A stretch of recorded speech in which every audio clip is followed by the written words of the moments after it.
Morena, ngā mihi o te atua, welcome no mahaere mai. We've got our mayor on Teams and we have a quorum today, so welcome to our CEO. We would just like to start off the meeting this morning and open with a karakia. And I'll do that this morning. E te ariki whakarongo maira kia mātou. E te ariki titi ro maira kia mātou. I tēnei mātou o tamariki e whakapono ana mātou ki a koe.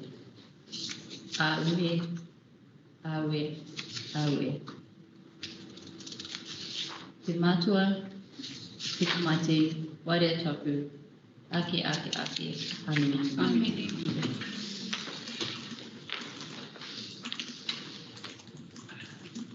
This morning we have one deputation from the Northern Transport Alliance, and we have a deputation online on Teams, which isn't on our run sheet. Online, I'd just like to check. Can we bring up the screen? Marema, can you see that online? Have we got Stuart Orkney? Yes, we do. Stuart, can you hear us?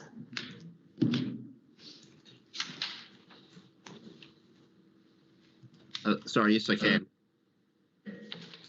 Morena, welcome. Morena. Is it just Stuart? No, we also have Louise Whiskey. We also have Louise and Kelly Murphy. So three representatives of Te Raroa, the Te Raroa Runanga,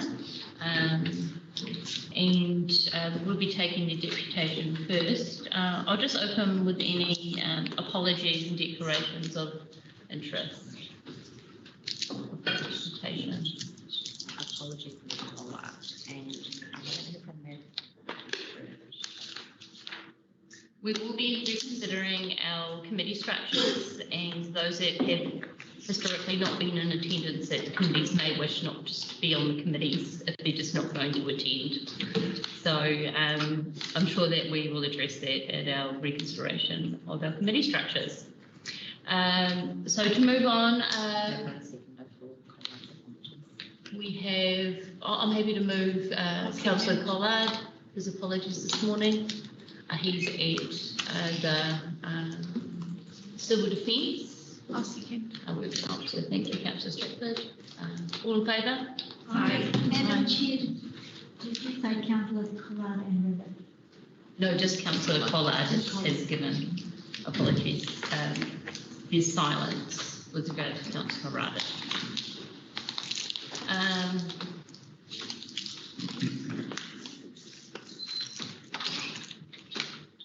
So the first deputation, as I've highlighted, will be Te Raroa. I'm not sure who will be speaking on behalf of Te Raroa. Is it Stuart? Is it yourself or? It's just so.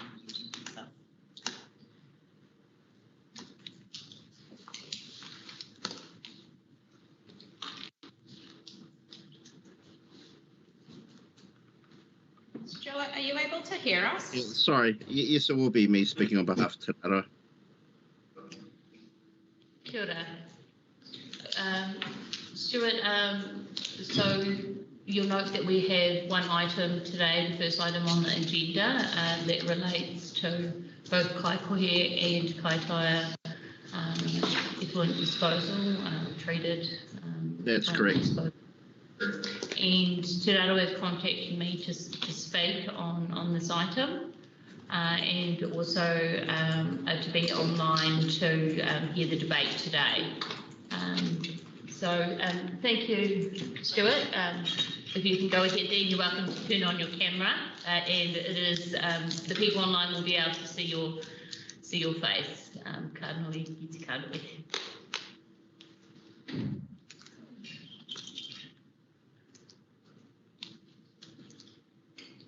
Great, Stuart, we can see you there.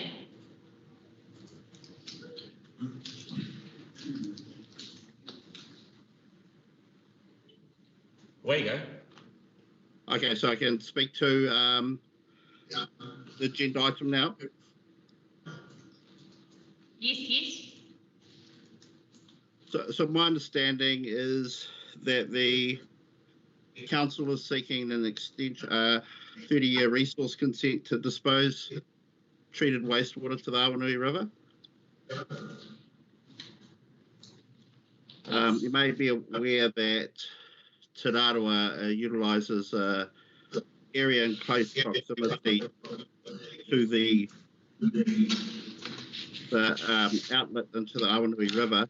It's of significant importance from a commercial proposition. It's responsible for us transitioning up to 400 hectares of agricultural land into horticulture, and that in turn will create up to 50 jobs per 100 hectares. So the potential to create up to 400 FTE. Long story short, we feel we should be, as a treaty partner, consulted around continuing that resource consent, the potential impacts it's going to have on our business opportunities, and as kaitiaki for the area, the impact it's going to have on the environment. So those are our main points of concern.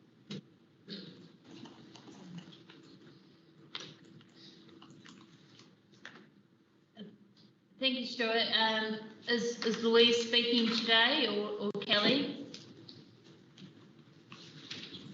I'm happy for them to talk to other aspects of it if they so wish. I just wanted to try to summarise our position. Thank you. None here.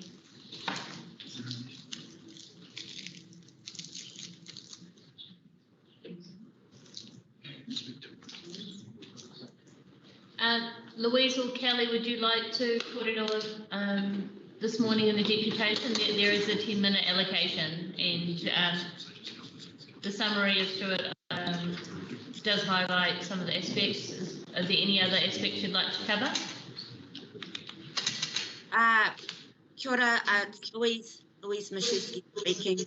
I'm currently the project manager for the environmental PO with Te Rarawa, so if I feel there's a need for me to speak, I'd just like to think I can be able to have some comment to that respect, particularly in the cultural and environmental aspects.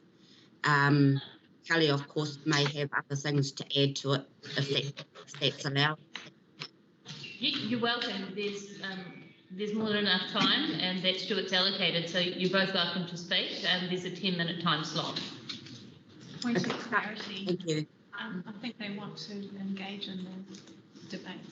Can I help, Chair? May I help you? May I just help this point? Sure.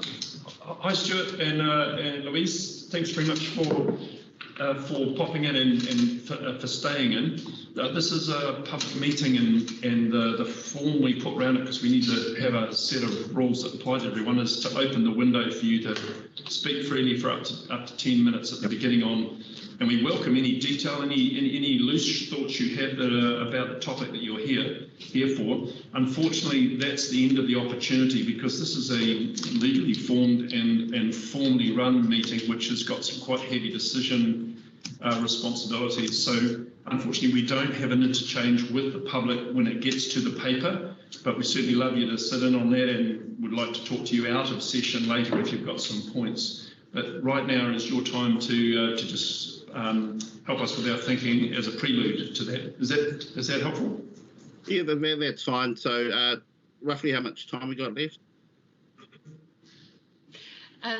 We'll be liberal in this respect. I do realise that Hiku is very far away. I've religiously travelled those roads, so yeah, I understand why you're utilising technology this morning. So to give you some more clarity, you're welcome to speak to the 10 minutes now. Yes. I'll use up all the 10 minutes. So we've invested around $4 million to build a water storage facility in Kaitaia. The purpose of that water storage facility is to basically transition 300 hectares of agricultural land, which employs 3 people, into, like I said, 400 FTEs over a period of 4 years. The purpose for that is basically to take water out of the Awanui River when the river flows high. So basically taking a resource when it's plentiful, putting it up in a hill and storing it there to use when there's no water around. I think that's being very good kaitiaki and very prudent business managers in terms of reducing risk around, drought and etc. Like I said, it's situated in close proximity to the outlet pipe in terms of the Kaitaia wastewater treatment plant. That potentially, depending on where this consent goes, it may have impacts on us being able to utilise their points of take. So from a commercial and financial point of view, it's very significant, potentially very significant implications. From a kaitiaki point of view, Te would be of the view that I think there are better options out there, in terms of managing our wastewater. I understand we've looked at various options in terms of land-based disposal. Those are quite cost prohibitive. I think there should be a consultation to talk about that. Other options together be good. It'll be very difficult for us to agree to a 30-year extension. That's a whole generation. So that's definitely a point of conflict in terms of where we stand, and something I think we stand very firmly on. I'm just making it clear in terms of probably the stance we will take in regards to the consent. So I want to be open and honest about that. That's probably where we sit, and I'm happy to take questions if you want to, because I think I've made myself very clear. We're going to create a lot of jobs in Kaitaia by going to horticulture. We take the water plentiful and we use it. We also would reduce the impact on the aquifers, which we also have resources to take out of. But our preference is to take it from the surface, take it in winter when it's plentiful, store it for summer, and create jobs and make money. Great. Do we have any questions from the floor for Stuart and or Louise or Kelly? Hello, Stuart. It's Councillor Anne Court here. I've got a question for you. We have a report in front of us to consider this morning. Have you had an opportunity to see that report? I've been briefed on it by Kelly Murphy in terms of aspects of the report. I haven't cast my eyes across it. What I've been made aware of is that you're discussing a 30-year resource consent renewal. Is that right? Well, the report poses a number of questions that we need to turn our mind to, and one of the questions in here was, is it practically possible to discharge wastewater to land? Yes, it is. Is it economically possible to discharge, or economically practicable to discharge wastewater to land? And the report tells us that the estimated cost by the external consultants of going down that route is 17.1 million. And Burl have looked at this, the economic agency, and they have determined that that is not affordable for the community of Kaitaia. So I just wanted to put that to you and just get some feedback from you that might help with our thought processes when we go into deliberating on this item when the agenda, the chairperson calls it in the agenda. But if you haven't read it, that might be throwing you completely under the bus. Yes, I'm happy to speak to that. This is Kelly Murphy. The estimates were done off by COE, and in the summary letter which you can send through, we do support the option of further investigation of 150,000 to more in depth into that. Essentially, Tara's position is that we want to look at things now, not in the long-term plan, which is also discussed in their And yeah, pretty much there. I'm sorry, the audio quality wasn't great and I struggled with it there. It was just that essentially Te Rarawa support, sorry, I'm working from home with this cold of mine. Te Rarawa support the further $150,000 being spent to look in more detail at land disposal, because I believe that costing was all done off Kaikoui and it was very high level and it had between 30 and 50% deviation from that amount. And also that if you were to move to land-based disposal, that could potentially decrease the costs of the money spent on upgrading the water system, treatment plant. Got it. Great, At Kelly. that time, thank you. Loud and clear that time. Thank you, Kelly. Thank you. Are there any other questions from the floor? Or any other, if we have closing comments? You got mine. And got yours. Great. You're welcome to stay to listen to the item. As our CEO has highlighted, it's not a public discussion with members of the public. It's a formal council meeting, but you're welcome to listen in. And also, this is a recorded meeting that can be played back and is visible online to the public on YouTube. Do you have any closing comments for your deputation this morning, Stuart, Kelly, or Louise?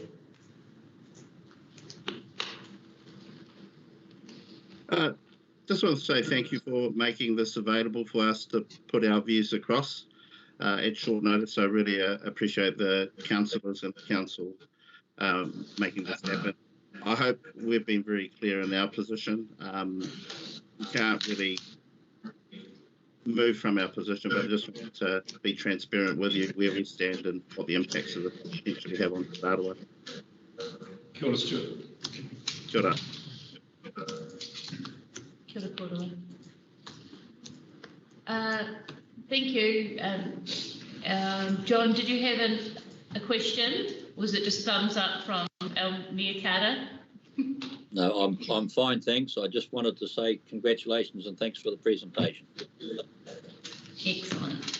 And I just want to highlight to the staff today and our CEO that our investment in technology is valuable. We've just saved a whole lot of carbon by having this online and the 4-hour journey for our participants today by deputation. So any investment in technology, I always would like to add is always well spent. Copy. And we can work on the audio quality. Yes. Potential investment there in the long-term plan. Loud and clear. Thank you. We've got a second deputation this morning from the Northland Transport Alliance. And Andy, if you'd like to introduce them this morning and come to the middle to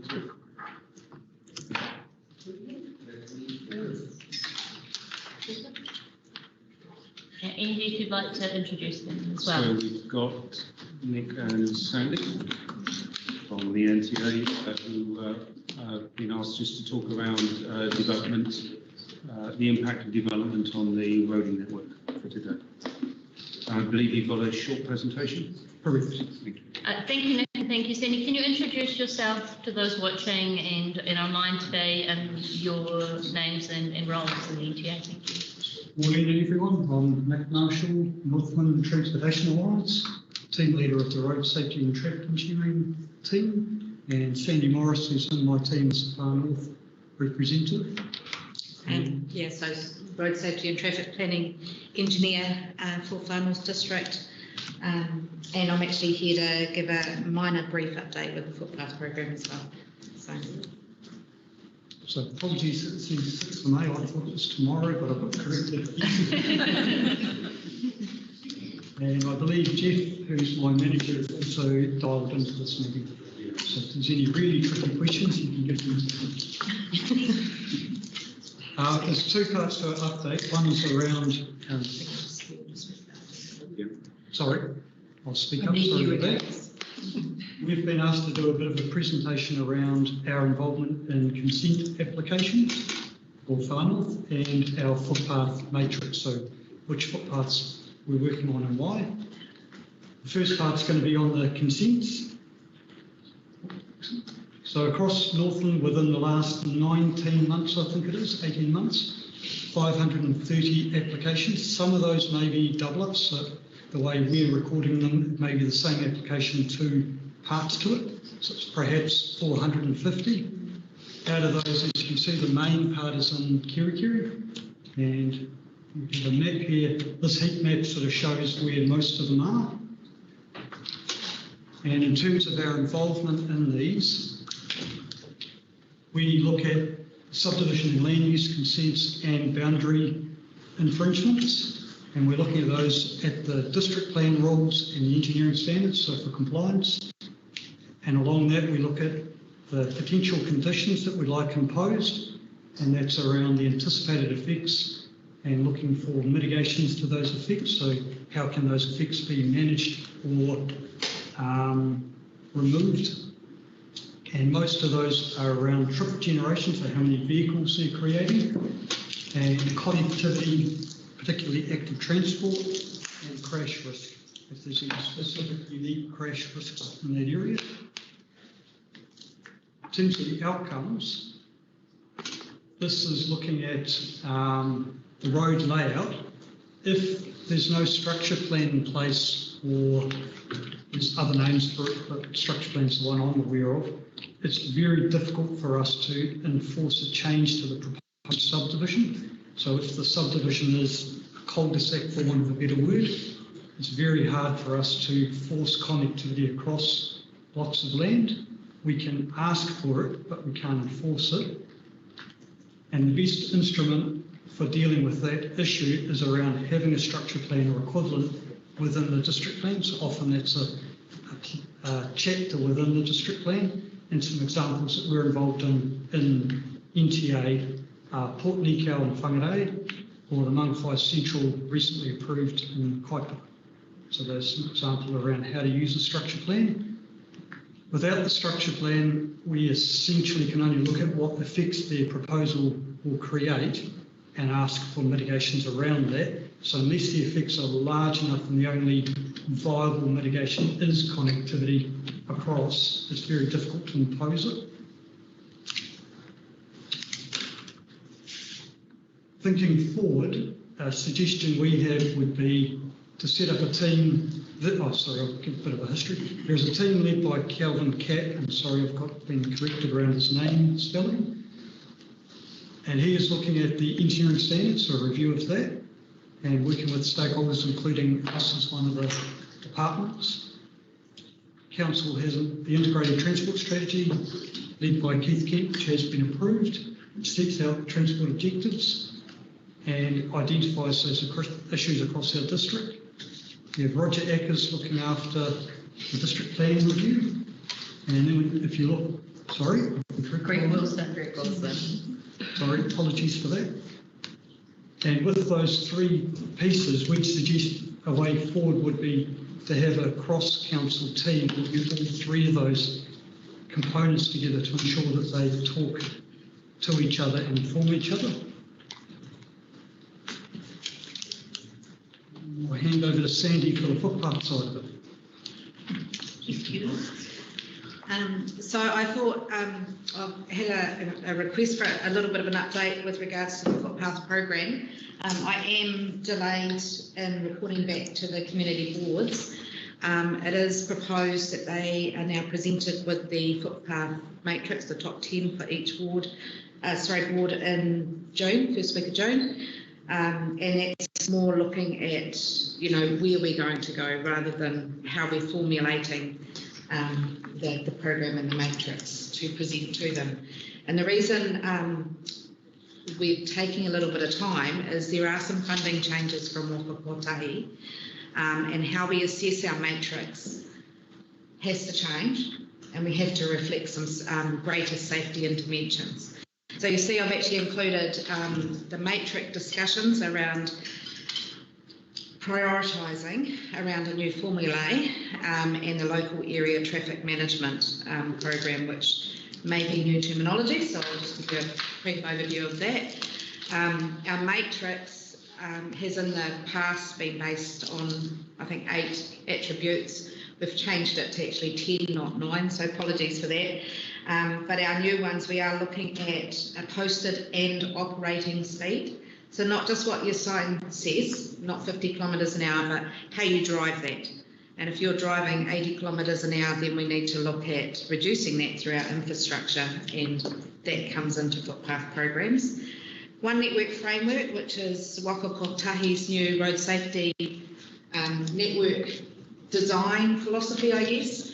And that's how we look at each road in the network, and will help inform some of the work that Nick's just talked about with regards to district plans and environmental engineering standards.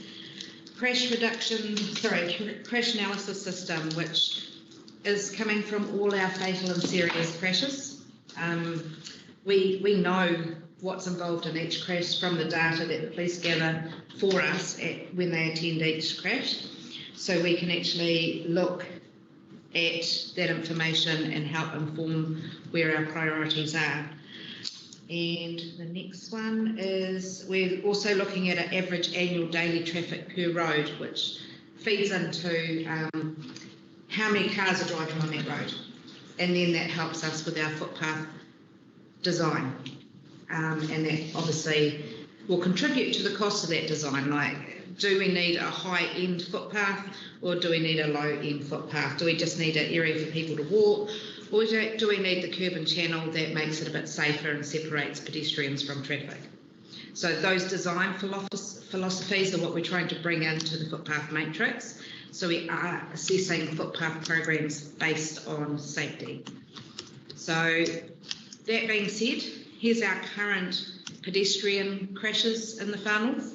And again, it's a heat map, and you can see where we have a few issues there, with our red being the biggest areas of concern. Most notably is Commerce Street and Kaitaia. There's nearly 20% of all crashes there involving pedestrians, which is huge. So it's important that we prioritise our energy around where our problems are. And talking briefly about the local area traffic management and how that feeds in, it actually again comes down to money, always comes down to money. We are at risk of not having a fully funded program from Waka Kotahi because of some national funding changes, and that's mainly under low cost, low risk. So if we are looking at interventions for pedestrians, we need to maximise our funding opportunities, and Road to Zero, which I have briefly talked to the council about in the past, and following the road safety goals and strategies of central government, and introducing local area traffic management programs will help us achieve some of that additional funding, which through low cost, low risk we may not realise.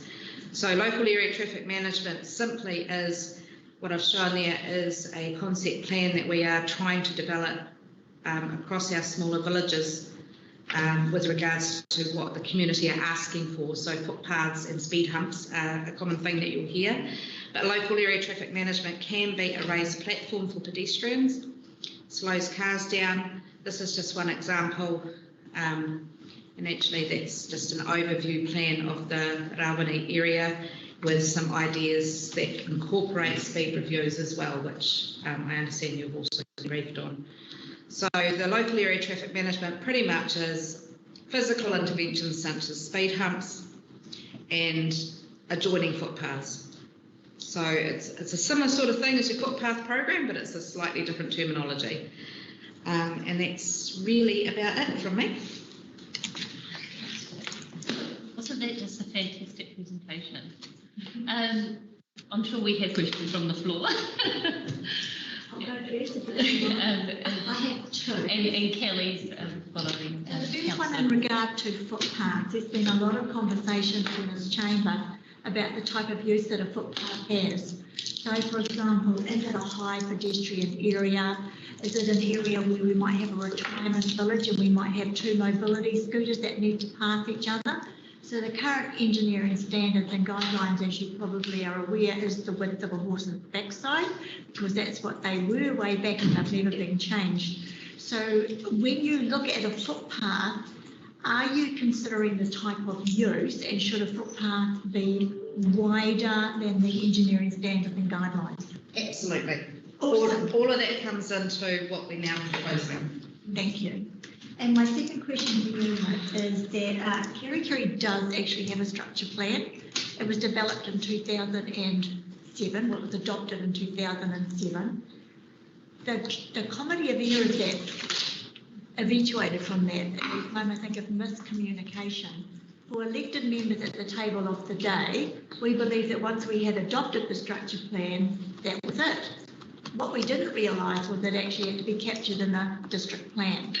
And that never happened. But that doesn't invalidate the structure plan. It's a fantastic instrument and it has all those roads and linkages already in there.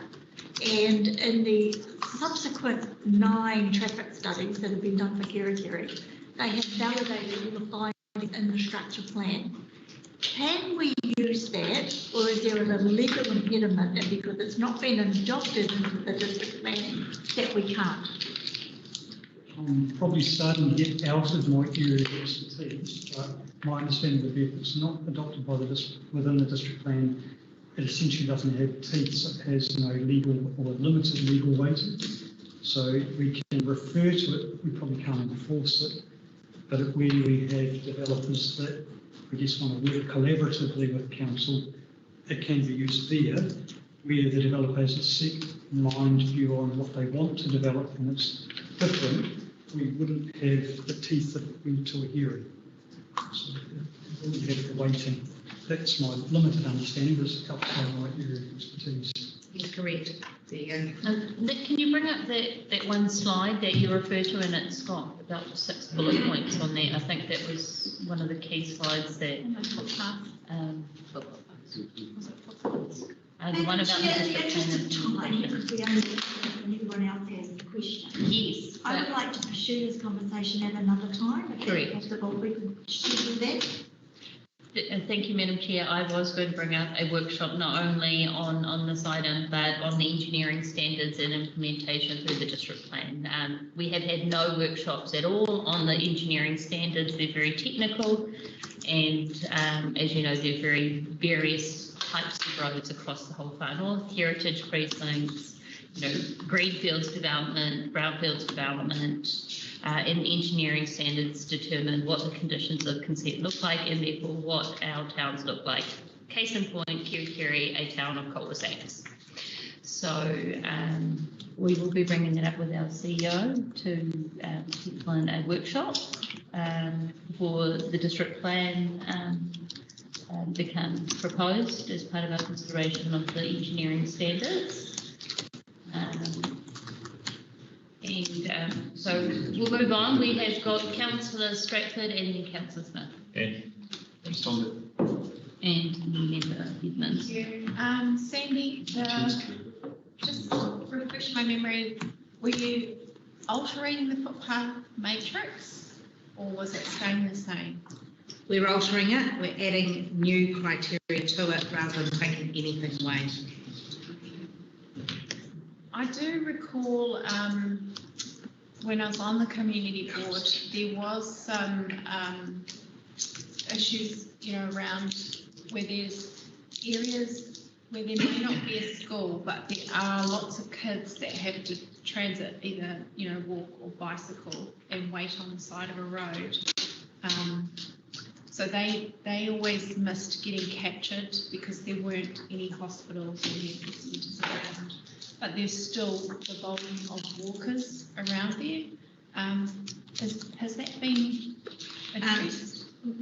Yeah, through the chair, if I may, just in the assessment criteria, and I'm probably bringing in a new assessment priority formulae.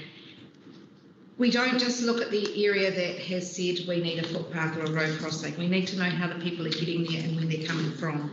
And you're right, we need to look at the catchments and trip generators. That is part of the existing matrix. But actually there's a more holistic approach. As long as a road network exists, we also have a footpath network or a cycle network.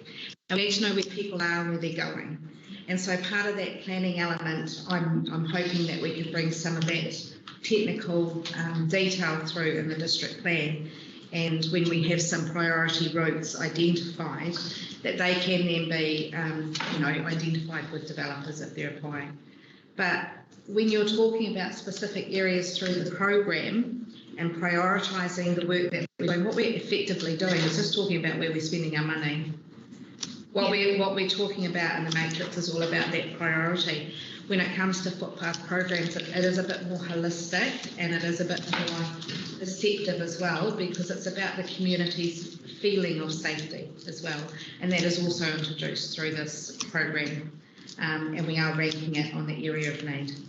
Yeah, I just want to push back on that.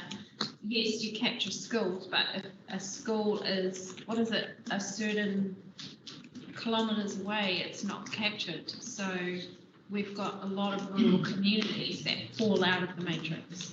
So an additional piece of work, and dare I say it, is about, I've actually engaged WSP to assist with this piece of work, is looking at every school in the Far North District and making sure that their specific needs are all captured. So that is involving talking to each school. So if you're talking to schools in your community, they've actually already been approached by WSP. I'm on 2 boards. No, we haven't. I wonder if the principal has it. No, it would come to me. Yeah. Okay. Thank you, Councillor. Thank you. Stratford. We have Councillor Smith and Member Evans and Member Gardner. Thank you, Madam Chair. As much as I would like infrastructure plans and district plans, I will keep that conversation for another time, so I'll focus on footpaths today. So I have 3 questions. The first question, Sandy, you mentioned the community board with the matrix of the top 10 footpaths. Per ward. Per ward. Yeah. So if I give you the 3 questions and then I'll let you answer, is probably the best way to do it. So top 10, I feel like that's different to in the past, so I'm just keen to get an understanding of why that is. The second one was when I hear, we know that Wakakotahi are potentially going to have to slash budgets. We know that currently we spend $150,000 per year per ward on footpaths. We are in a long-term plan process, and when I think about slashed budgets which supplement our footpath budgets so heavily, I don't want our community board outcomes to be at risk in footpaths. It's such an important investment in this district for so many reasons that I could talk all day about. So my question is, do we need to be considering increasing that budget in our long-term plan to compensate for potential slashing? And I know that it gets tricky with timing and things, so we don't have a lot of certainty around that. That's my second question.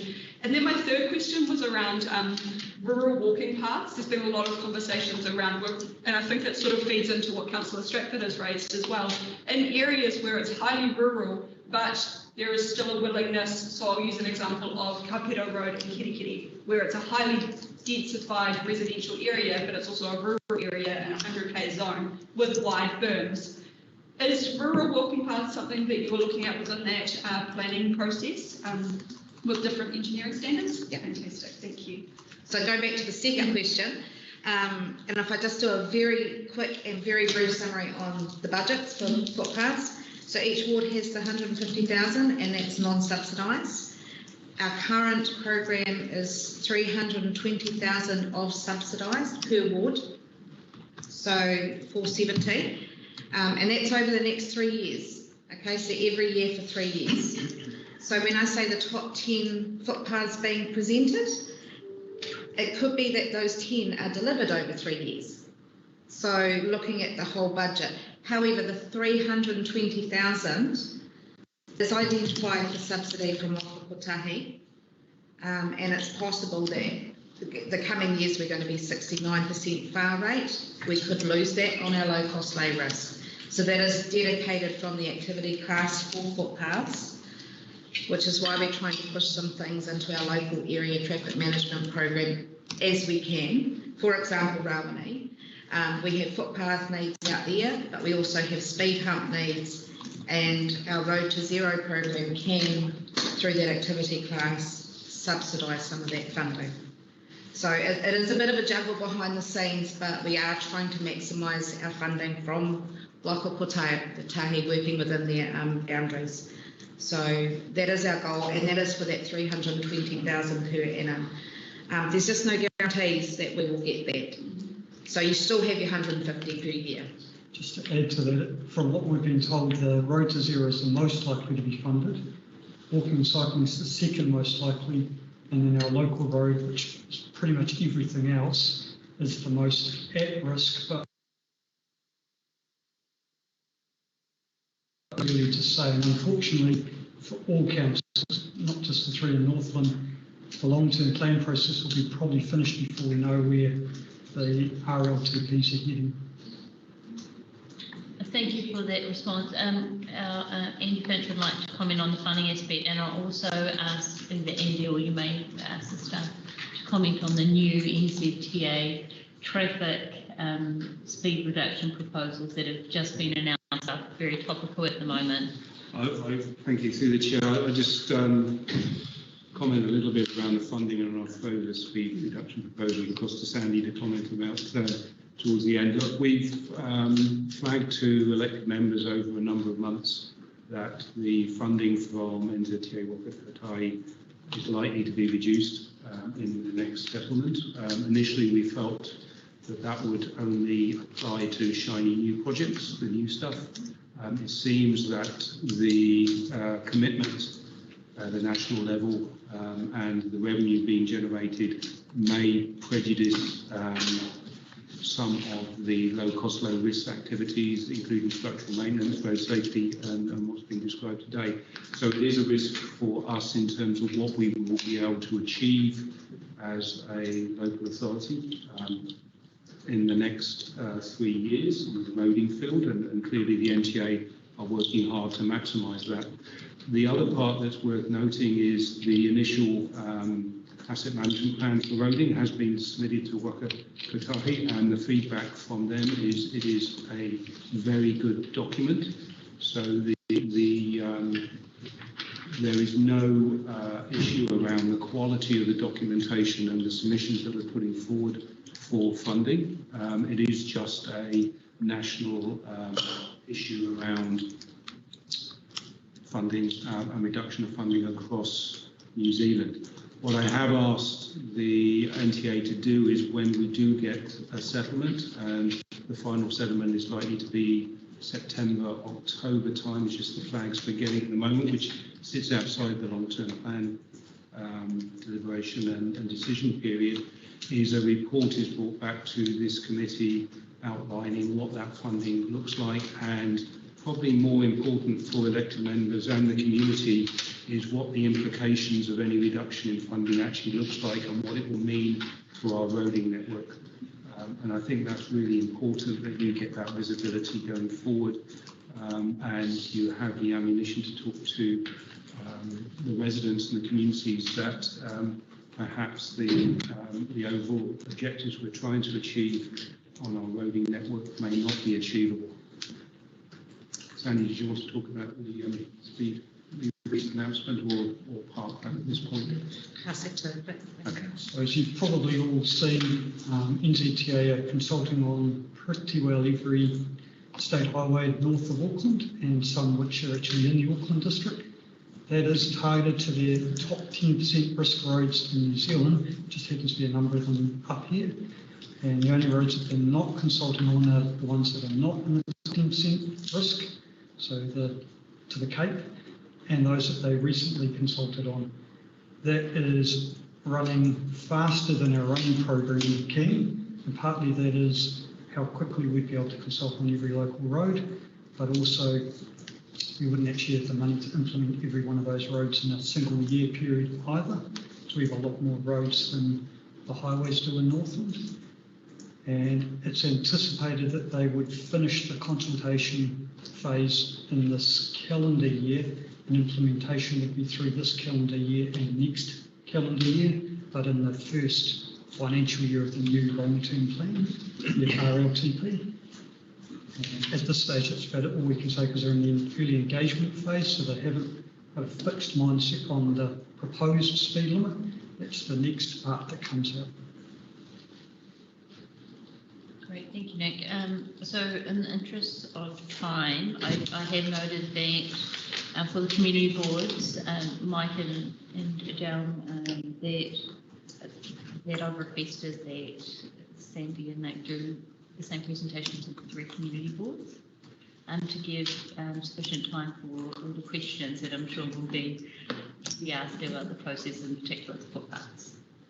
So do any of your questions not relate to footpaths? Yes. Thank you for members. Going back to consent for subdivisions, intersection sightlines, is that one of the things you consider? Absolutely. Okay, so there is an engineering standard for sightlines.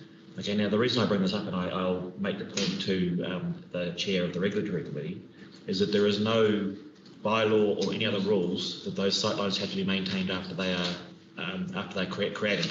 So we have a situation in Kerikeri and other places, I guess, where the local coffee place can put a sign on the corner that it interferes with those sightlines. Now, I know it's not your problem, but it was good that there is an engineering standard that we can pass on to the council that they can maybe enforce in a bylaw to say that those can't be obscured. So, would you be able to pass that along to? Sorry, Member Evans. I think there are rules related to that. It's Chapter 17 of the District Plan for signage. For movable signs? No, for the signage rules for So signs. Through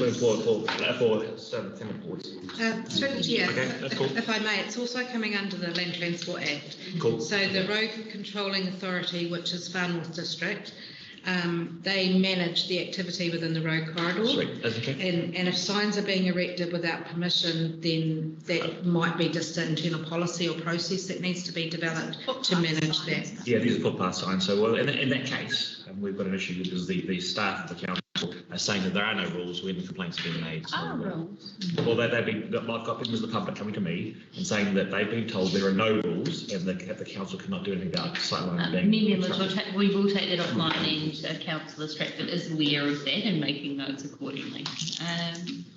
Thank you for your presentation today, very informative, and I'm sure we've actually got more questions than we initially started with. We're very lucky to have you as part of our team, and one of the baskets that we got as part of the NTA collaboration, so thank you. Thank you. Thank you. Thanks, guys. Right, well, just as we move our first item, 5.1, Ruben has left the room, so we will do 4.1 confirmation of the previous minutes, and hopefully he will be back. So I'm happy to move those minutes. Do we have any items to raise, Councillor? I wasn't here.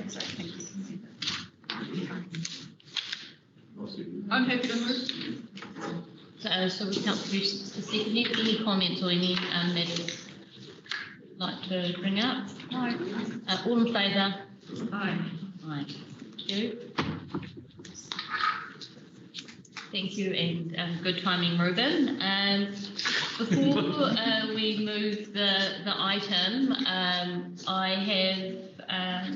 have another resolution here that I would like to move. That's not the recommended resolution today. Do we have copies for everyone? Can we bring that up on the screen, Tim?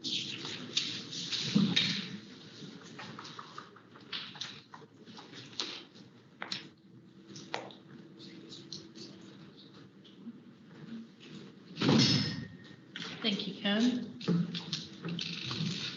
So you'll note there on page 23 that the staff recommendation A and B was to not pursue land disposal.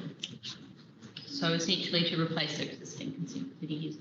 I will leave the wording there. Is that, can we bring it up to full motion, please get copies of it? I'll bring up the full motion. It just needs a little bit more formatting. Great, so we'll leave that there. Just while we ask Andy and his team to speak to the item, this new motion is not a surprise. I did bring this up in advance to Andy Finch and the staff. So, Andy, if you'd like to speak to that. No, we can have discussion from the staff. Have the staff been given an advance copy of this? Yes. Okay, I just want to make sure that they're not being asked to comment on the run. Yes, and before I move the motion, it is fine to have the staff speak to it, and then I'll move the motion once and you have spoken to the item. And as Council Court has pointed out, they are aware of this, and they are aware of the wording, and they were aware of Te Raro doing the deputation today. Through the Chair, I will invite staff to comment in a little bit more detail. I do appreciate that resource consent renewals are challenging, and particularly around the cultural aspects. And we have a number of resource consents that we're looking to renew, and Kaikoui and Kaitaia are just two of those. And you'll be aware of past discussions around Taipa, which are underway at the moment. The team have, as we've identified earlier today, have worked through the options for a new resource consent, which has assessed that disposal to land at both of these sites is technically practical, but we have flagged that the costs of doing so, alongside the costs of the anticipated upgrades to the existing wastewater treatment plants, are significant. And elected members have in the past talked to us around the affordability of projects and how communities can afford to actually deliver a lot of the infrastructure improvements that we are going to need to meet current and new standards that are coming out of government. We have in the past, and I've sat rather uncomfortably at a number of council and infrastructure committee meetings in the past, where we've had to bring papers forward on projects to say we haven't got enough money. And that's been in the past around not being realistic about the costs of doing the work properly. And it has been really uncomfortable for staff to be put in a position where we have been accused of schemes having cost blowouts and increases because the groundwork hasn't been done significantly in the past. I've taken the opportunity with my team over the last 2 years to look at that, reflect upon that, and the cost estimates that are being brought forward at this time, and you recall past discussions around Hihi as well, that are accurate, realistic and appropriate. So I make no apology for the numbers that are in the report. They are significant but are realistic, and we do have some supporting evidence that actually says these costs are appropriate and aligned to the costs of other local authorities across New Zealand. And just an example, in Christchurch, Akaroa is a wastewater treatment plant that has had a consent denied or not renewed for a period since 2015. So since 2015, the local authority in Akaroa has been endeavouring to get a new consent across the line for land disposal. The costs of, just an example, the costs of a land disposal option and the costs of upgrades at Akaroa are currently estimated at 54 to 76 million. So this, what we're putting forward at this time, is aligned to previous costs. The other part that's worth noting is that resource consents for wastewater discharges are given by Northland Regional Council. It is not a FNDC consent. FNDC consent do have to apply to Northland Regional Council, and Northland Regional Council give us the consent. Clearly, FNDC does need to do the groundwork in terms of justifying what is needed and the supporting evidence, and do a significant amount of work with residents, communities and iwi and hapu to ensure that appropriate consultation and views are taken into account. However, the other issue that we do need to flag to you is that the existing consents expire in November this year, and we do need to apply for a new consent to allow us to continue to operate the existing plants prior to November this year. And that consent renewal has to be based on currently on the basis of discharge to water, but we do note that going forward, the discussion and consultation with the communities do have to take place. At that point, I'm probably going to just hand over to either Jay or Ruben to elaborate any further, any points that I've missed, or anything that I may have got slightly on. I think we've covered it. And I'll just encourage you to speak up, and Mr. Finch, you have left. Thanks, Andy. I'm Jane McCulloch. I think Andy's covered most of the points. The key message really is we need to lodge our resource consent applications to renew the consents for discharge of wastewater from our Kaikoui and Kaitaia wastewater treatment plants, and there are sort of timelines associated with that. By August, those applications need to be lodged.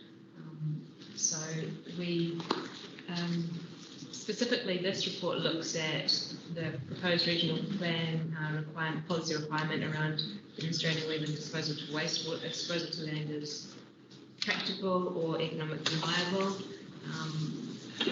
And while it's not economically viable, we definitely want to continue the conversation around investigating it. So that's why the report puts forward looking at a district-wide consideration of disposal to land. Sorry, what was that last bit about district-wide? The report recommends looking at disposal to land at a district-wide level so that we can potentially achieve more affordable means of achieving disposal to land.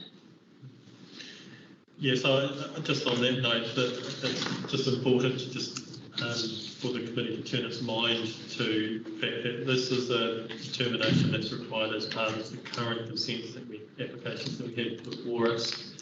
We have to lodge those by August. We don't have a choice. And as part of that process, we have to give consideration to the policy requirement, which sets out that we identify the feasibility and economic practicality of land disposal. Hence the reason why we're wanting to bring this matter before the committee and council as part of this process. It's not to say, and Jay alluded to it, that the conversation doesn't go away, but it's a matter that we have to give consideration to as part of the statutory process. In our minds, the matter of affordability is one that really does rest at this level rather than at a staff level, which is why we're bringing it to members to consider. And we're happy to take any questions. Thank you, Ruben and Jane and Finch. So we have the wording that has been brought up on the screen that the staff did provide in advance, which is fantastic. Thank you for that. And can I just ask if the members here can have a read of that? For those online, Your Worship, has he been sent a copy of the wording? Can he see this? He should be able to see it on the screen. You can see it on the screen. Yes, thank you. Just ask for one clarification. Whose words are those? the staff. I asked them for clarification. I told them the intent of the motion. That and I will speak to this. I'm happy to move it if there's a seconder, and then we can have the debate. I just wanted some clarity around whether this was your resolution or the staff's amended resolution to the one in the report. Madam Chair, we will have that debate, and we are happy to get clarification from Mr. Finch. Would you like to speak also, Sean? No, I'm interested in the answer. Thank So you. through the chair, we prepared a paper and a resolution that we felt at the time was appropriate in terms of flagging to you as elected members the affordability issue. You'll be aware that with any committee then we do have briefings with our chairs, and as part of that briefing there was some indication that taking land disposal off the table at this early stage may not be acceptable to a number of elected members, and therefore we put together an alternative briefing that an alternative resolution that elected members at this committee could compare the two options. So the first option, the first resolution, clearly flags that we take land disposal off the table as a primary consideration at this time. The second resolution reflects more the fact of leaving that as an ongoing discussion and putting additional unbudgeted money to allow us to do some more work in that space. I'm sorry, through you, Madam Chair, that doesn't answer my question because I'm not clear. So in terms of governance, any instruction to change a recommendation should come from the democratically elected committee or council. I'm a little uncomfortable where an instruction was given to staff to change the recommendation at an agenda preview. So I want clarity that the recommendation is actually supported by the staff. So through the chair, the recommendation, the amended recommendation has been drafted by staff. Clearly, it sits alongside two ends of the continuum. One is taking land disposal off the agenda, and the second end is leaving it back on. So it does sit as two alternatives for elected members to sit at this committee. Staff would be comfortable with either recommendation that the committee might move forward. If I may, Madam Chair, that's very helpful. And if the member is happy enough with it, would you mind if we rephrase these two options as option A and B, so you can carry on with the meeting vote? Just to tidy up. Madam Chair, point of order. Yes. And apologies, I'm not all over my standing orders, but I feel really uncomfortable about the significance of this change that's been put in front of us.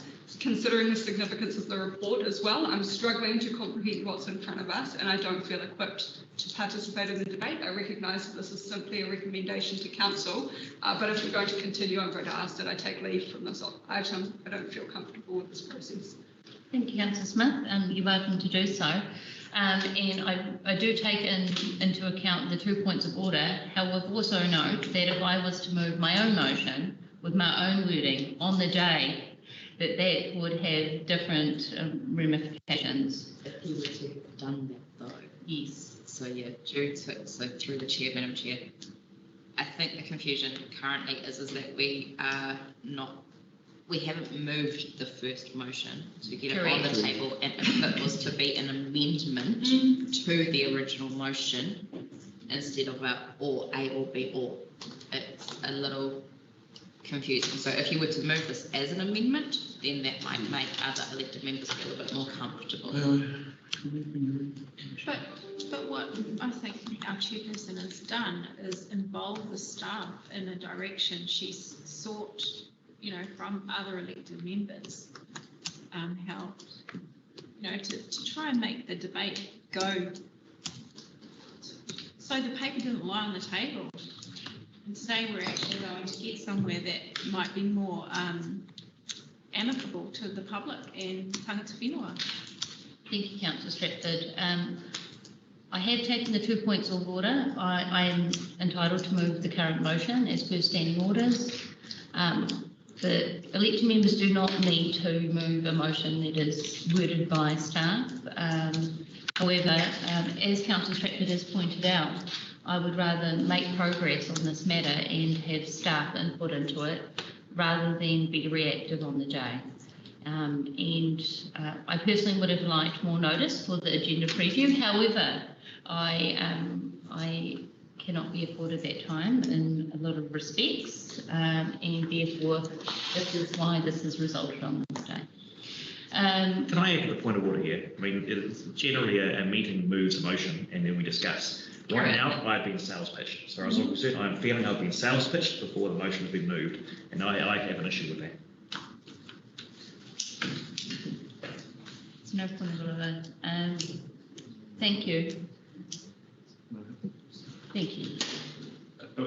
There's lots of experience around the table now with elected members. There's two ways that staff bring our advice to you. One is that we deduce a case and rerun it from A to Z, and then we come into the room with a recommendation on where we think you should vote, and you either support the recommendation or you amend or deny that recommendation. Option B is, and we use this exceptionally, under circumstances like this, we'll come into the room and we'll put two options because we're really not sure ourselves, and we want to make it possible for elected members to exercise their mandate on deciding which way we should go.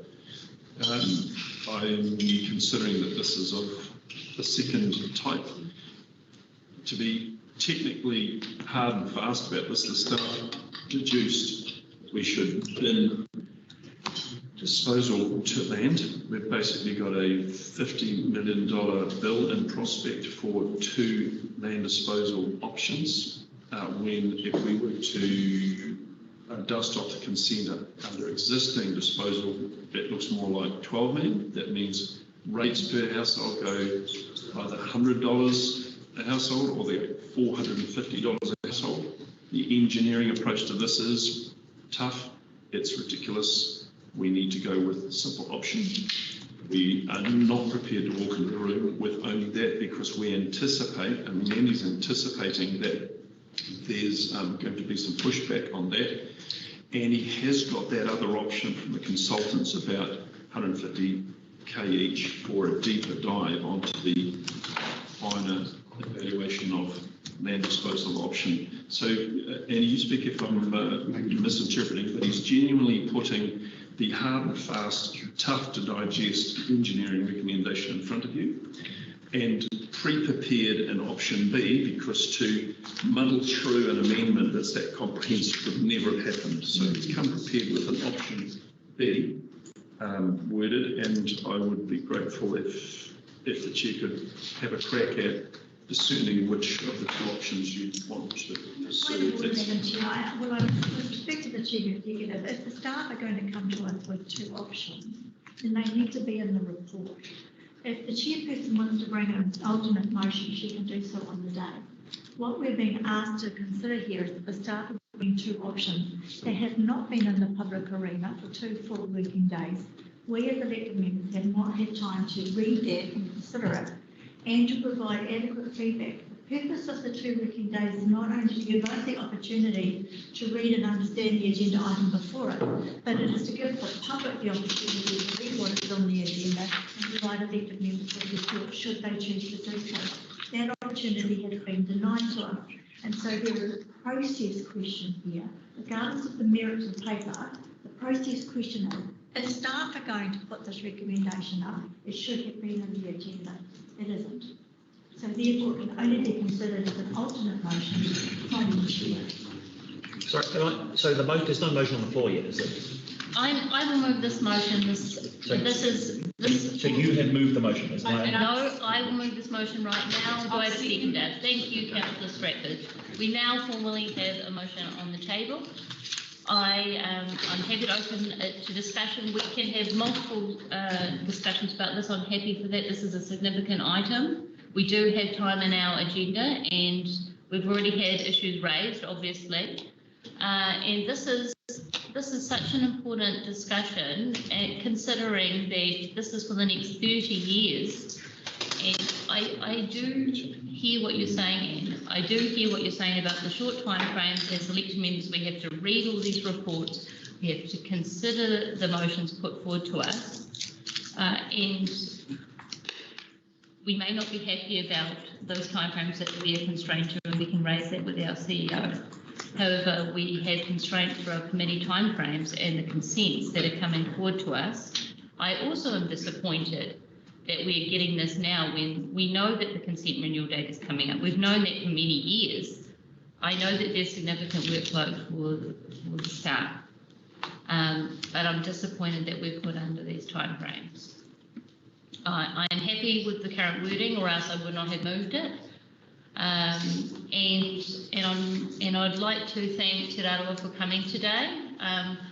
I was looking for their commentary in the report. I did question who had spoken to Te Raroa.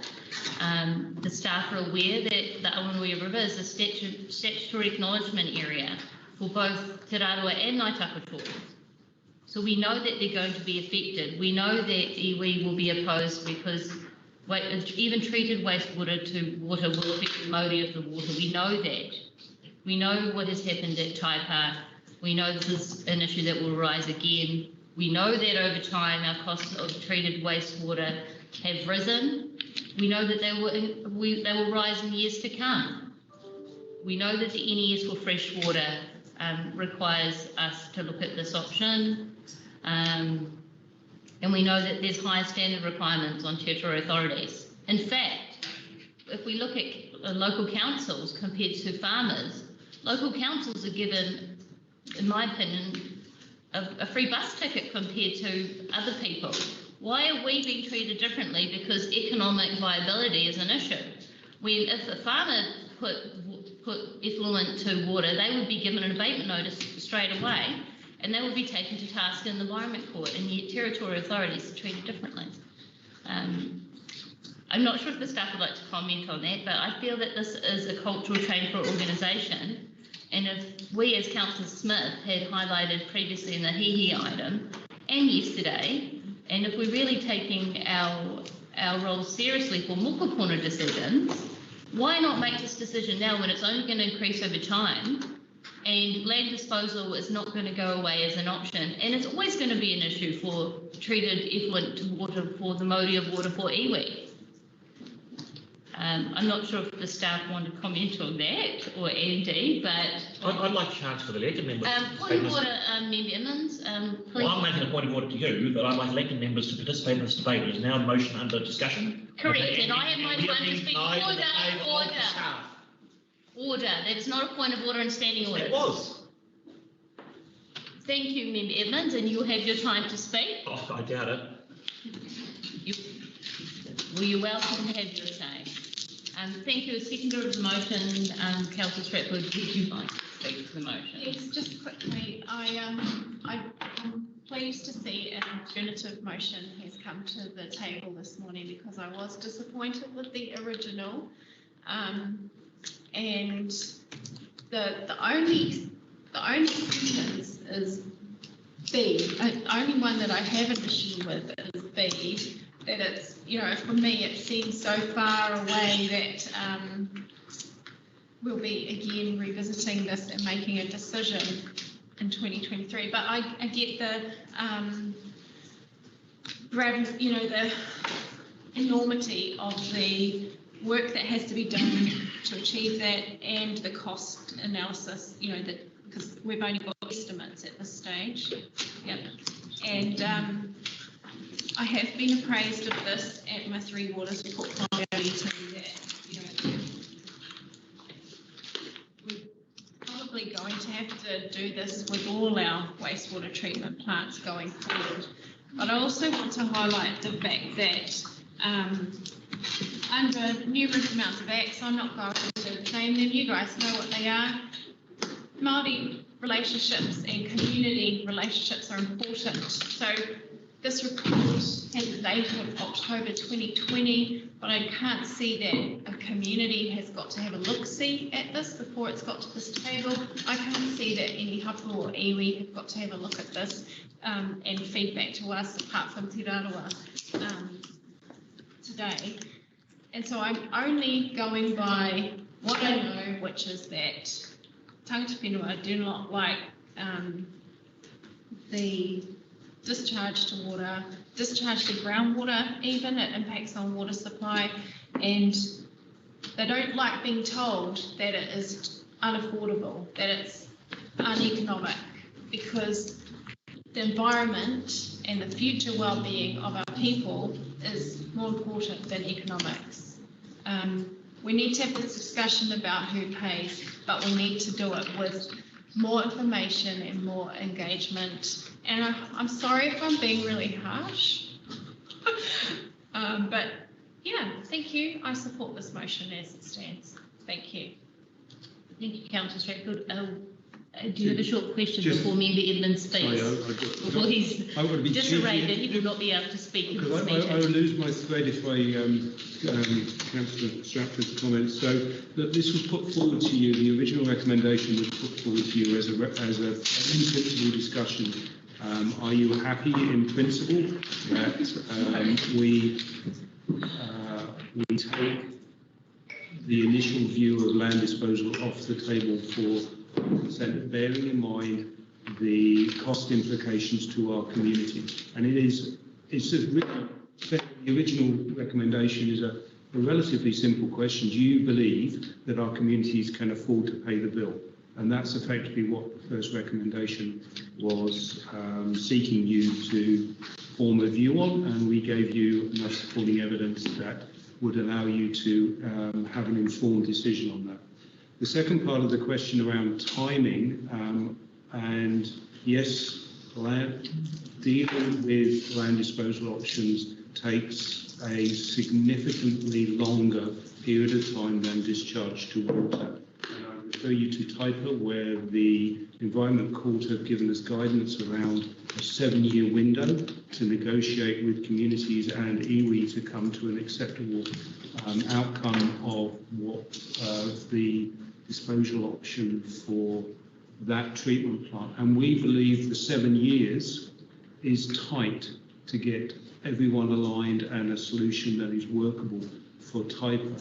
So taking land disposal off the table or leaving land disposal clearly on the table at this point will mean a 7-year, potentially 7 years or longer of working with our communities and iwi to come to a solution. During that period, then we will continue to discharge to the river. And that's, the blunt message that we're giving you is these things take a long time if you want us to go down the land disposal route. Thank you, Member. Thank you. Firstly, I understand what's being said by Andy here, and if the resource consent is imminent, then we need to go for the resource consent in the current state. Now, I believe the idea of land disposal, so discharge to land, is a separate issue, right? I mean, and it's an issue that needs to be talked about. But I am very, very disappointed, and Member Stratford there, it wasn't harsh. I think she should have been jumping on the table and yelling and stamping her feet over the lack of iwi engagement before this. I mean, this is a significant piece of work. Iwi are treaty partners. We are part of that process, and we are required to engage with iwi. And I believe that means at this stage, or prior to this stage, not after we decide to do something. That's just absolutely ridiculous. And for Te Rarawa to use the word short notice this morning horrified me, absolutely horrified me. So I'm going to say to Kelly, firstly, you weren't harsh, and secondly, you should have been jumping on the table. Secondly, on a positive note, this format here in this report for the financial consequences to ratepayers is something that I've been talking about for quite some time. I mean, every time we get a project, I'm sure I jump up and say, what is the actual ratepayer consequence? And so it's good to see this. It's only unfortunate that only 2 weeks ago we got an unaffordable project that we voted on in Hihi that didn't have this information. So I'm not quite sure what's changed about we can do something unaffordable in one area but not in another. That disappoints me. And my third point is, oh no, that's my third point out of 4. Why are we asking for unbudgeted money? We're in the middle of the long-term planning process. This money won't be spent until after June or after July. Why can't we just put it in the long-term plan? It doesn't need to be unbudgeted. And fourthly, my point was, oh yes, the Kaikoai scheme, this disposal to land is the final part of the waste disposal project, right? Or is it disposable process? And yet the Kaikoai gets a whole bunch of waste from other areas. Okay, is it put into this stream of waste? In other words, does other waste streams combined and then discharged to land or to water? Okay, and if it is combined before this part of discharge to land, why on earth is the capital falling to the Kaikoai ratepayers alone? Why isn't it falling to the people who discharge into the Kerikeri scheme that has trucks every day and call from Kaikoai? Now I know the Kerikeri scheme was, what's the word I'm looking for? It was built in a way that it was designed to send stuff to Kaikoai, and therefore it has a lower capital cost to begin with. So for the capital cost to be picked up by Kaikoai is utterly ridiculous, if that's the case, and very disappointing. So I just like those points to be noted, and if there's any comments about whether the Kerikeri waste stream is combined with the Kaikoai waste stream before this part of this process, I'd like to be notified, please. Thank you, Member Edmund. We'll have the staff to respond to your comments / questions. Do you feel liberated to speak in this meeting? I admire your maintenance of your sense of humour. Thank you, despite my outburst. Through the chair, there are a lot of questions there, and I'll just start to comment that we are planning a workshop with elected members in July to go through the resource consent process, and a further one later in July around disposal of land. But I will ask Ruth and Jay just to comment on the requirements from NRC for putting forward a consent renewal that we have to do before August, and maybe you can just talk a little bit about that in advance. Cool. Yeah, thanks, Andy. So I think just from the outset, I think I'll just spend a bit of time just clarifying the implications of the resolution that's been put for the committee, one that we didn't initially recommend in our report, from a consenting perspective. The resource, as I mentioned, the resource consent has to be lodged in August. The resource consent has to include an assessment of viability for land disposal. If a decision isn't made today in respect of that financial viability, staff will need to put that forward in its application. So we will need to make that call if there isn't a call made at this level. And the reason for that is because there's a policy in the regional plan that sets out that a consent authority generally will not grant an application to discharge to the water unless it's been demonstrated that it's not practicable and that it's not economically viable. So we have to cover off those matters. The analysis in our report draws from the Bearl analysis around financial rates affordability, because that's the only benchmark the only empirical benchmark that we have before us. And so from a staff perspective, from our professional opinion, and that will be providing in the application report to be lodged with NRC, we will be setting out, as we have set out here, that from our perspective, in our opinion, land disposal is not affordable for the purpose of the resource consent application. So the resolution, either one that the committee goes through today, it will still require that lodge consent to discharge the water, and it will still require an analysis of affordability. What it means is that depending on which resolution is gone with, that analysis sits with staff or it sits with elected members.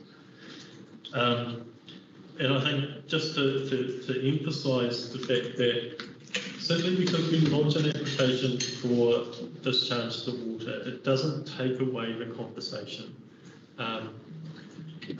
What we've suggested up there as a potential way forward is probably what we would have to do anyway with the community and mana whenua. And it sort of echoes the path that we went down with Taipa, in that there was just an acknowledgement that we need to bring mana whenua in on that decision-making process. Not the decision of necessarily the investment required, but the decision around where to from here. So that they understand our constraints and we understand theirs. And this is effectively going to be the future of wastewater consent applications from here on in. It's going to require a lot more involvement and engagement with the community. The implications of that is that it is hugely resource intensive. We're absolutely not resourced to undertake this for all of our wastewater treatment plants, as an aside. Just a quick synopsis. We will be lodging in August. We will be lodging for discharge to water, and our depending on the decision that's made today, we will either be supported through a council resolution that sets out that it's not affordable, or staff will have to set that out based on the same analysis that we've provided in our report. Thank you, Rita. And we have Councillor Bishop speak next. We had a question there from member Edmonds regarding financial matters. I think it's about the sludge and how. I just want to know whether the waste streams within our current scheme. And the waste streams combined before this point. And there was also a question or a matter at the start of Jay's corridor about affordability, and correct me if I'm wrong, Jay, was that about financial affordability for the way that we rate the item that you're raising? Well, it's basically my initial corridor was to support the paper which states that it's not affordable from a rating perspective to implement disposal to land based on the high level estimates that we've got to date. Great. And the report currently has a 30 to 50% variable, based on the report provided currently. So minus 35% up through to a plus 50% margin of error. Member Edmonds, the specific question to Janice, is it about? No, it wasn't Janice. It was more on the lines of, are the waste streams combined to before this part of the process? In other words, is any of the waste stream of Kerikeri combined with the waste stream of Kaikoui to produce part of this discharge to land? Through the chair. Hi, I'm Ben Bowden. I'm a graduate Free Waters engineer or planner with the infrastructure planning team. So just in regards to the sludge, so Kerikeri sludge that's being produced in the new plant is not going through Kaikoui system. The sludge being produced in Russell is carried in liquid form by a bulk tanker to Kaikoui, and it's going through the same system as septic is. But Kerikeri is not. There's no other sewage that is passing through Kaikoui. Okay, so it's just, but it is being, well, that part of it is being combined. What's coming is being combined before that. So we would expect that those communities that are using this part of the system should also be contributing to that capital rate, I would have thought.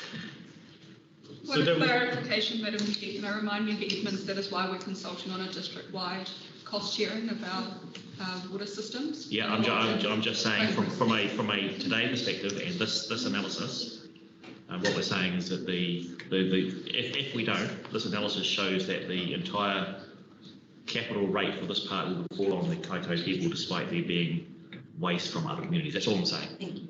And can we have the same comment about the Kaikoura system and any other systems that are trapped there? I think it's relevant to discuss this, as Mel mentioned to me now, that this is sludge as opposed to land disposal, which is a solid rather than a liquid, and is dealt with differently. And that is something that is in the works, is continuing on with the sludge strategy. But in regards to Kaitaia as well, it does receive sludge from the Hihi wastewater treatment plant over summer periods because of the high bacteria involved with it. So that is treated through the process of Kaitaia. Was it? Yeah, thank you. And what year is the new Three Waters reform proposed to be? 2024. Sorry, I just wanted to give the other lecture members context when we're talking about rating and in the new proposal. Thank you, Councillor Smith. And Councillor Research was next, Madam Chair. I can ask questions. Yeah, so members, Edmonds has already asked some of the questions. With the sludge, though, I do have a specific question about the sludge. I take it the sewage ponds will still be used, and therefore the program to desludge those ponds, which is desperate given all of the wastewater that's been carted over from other places, I would say is still on the card. Is that correct? Ben can correct me if I'm wrong on this. I believe with Kaikoura, the preferred option there is to use the equivalent of an in-pond treatment system. So it's upgrading, using the existing assets and using those, basically putting a mechanical process into a pond. With Kaitaia, I don't think that system was considered viable. And so the preferred option there, which we identified was the equivalent of an SVR, something like that. Yeah, so it wasn't considered unviable to do an IDL system, which is the system that will be the preferred option in Kaikoura and Kaitaia, which would you be using 2 of the ponds out of the 3 in Kaitaia currently as a mechanical system in that pond. That option is considered less viable in Kaitaia because of the added cost. The difference between Kaitaia and Kaikoura really is that we need the IDL system to get up to a level of treatment that would reduce the risk and the costing because it is a single pond. So you're saying, so you're saying the capacity of the pond, and given the sewage going into it, you need to go to a more expensive mechanical process to meet the. Right.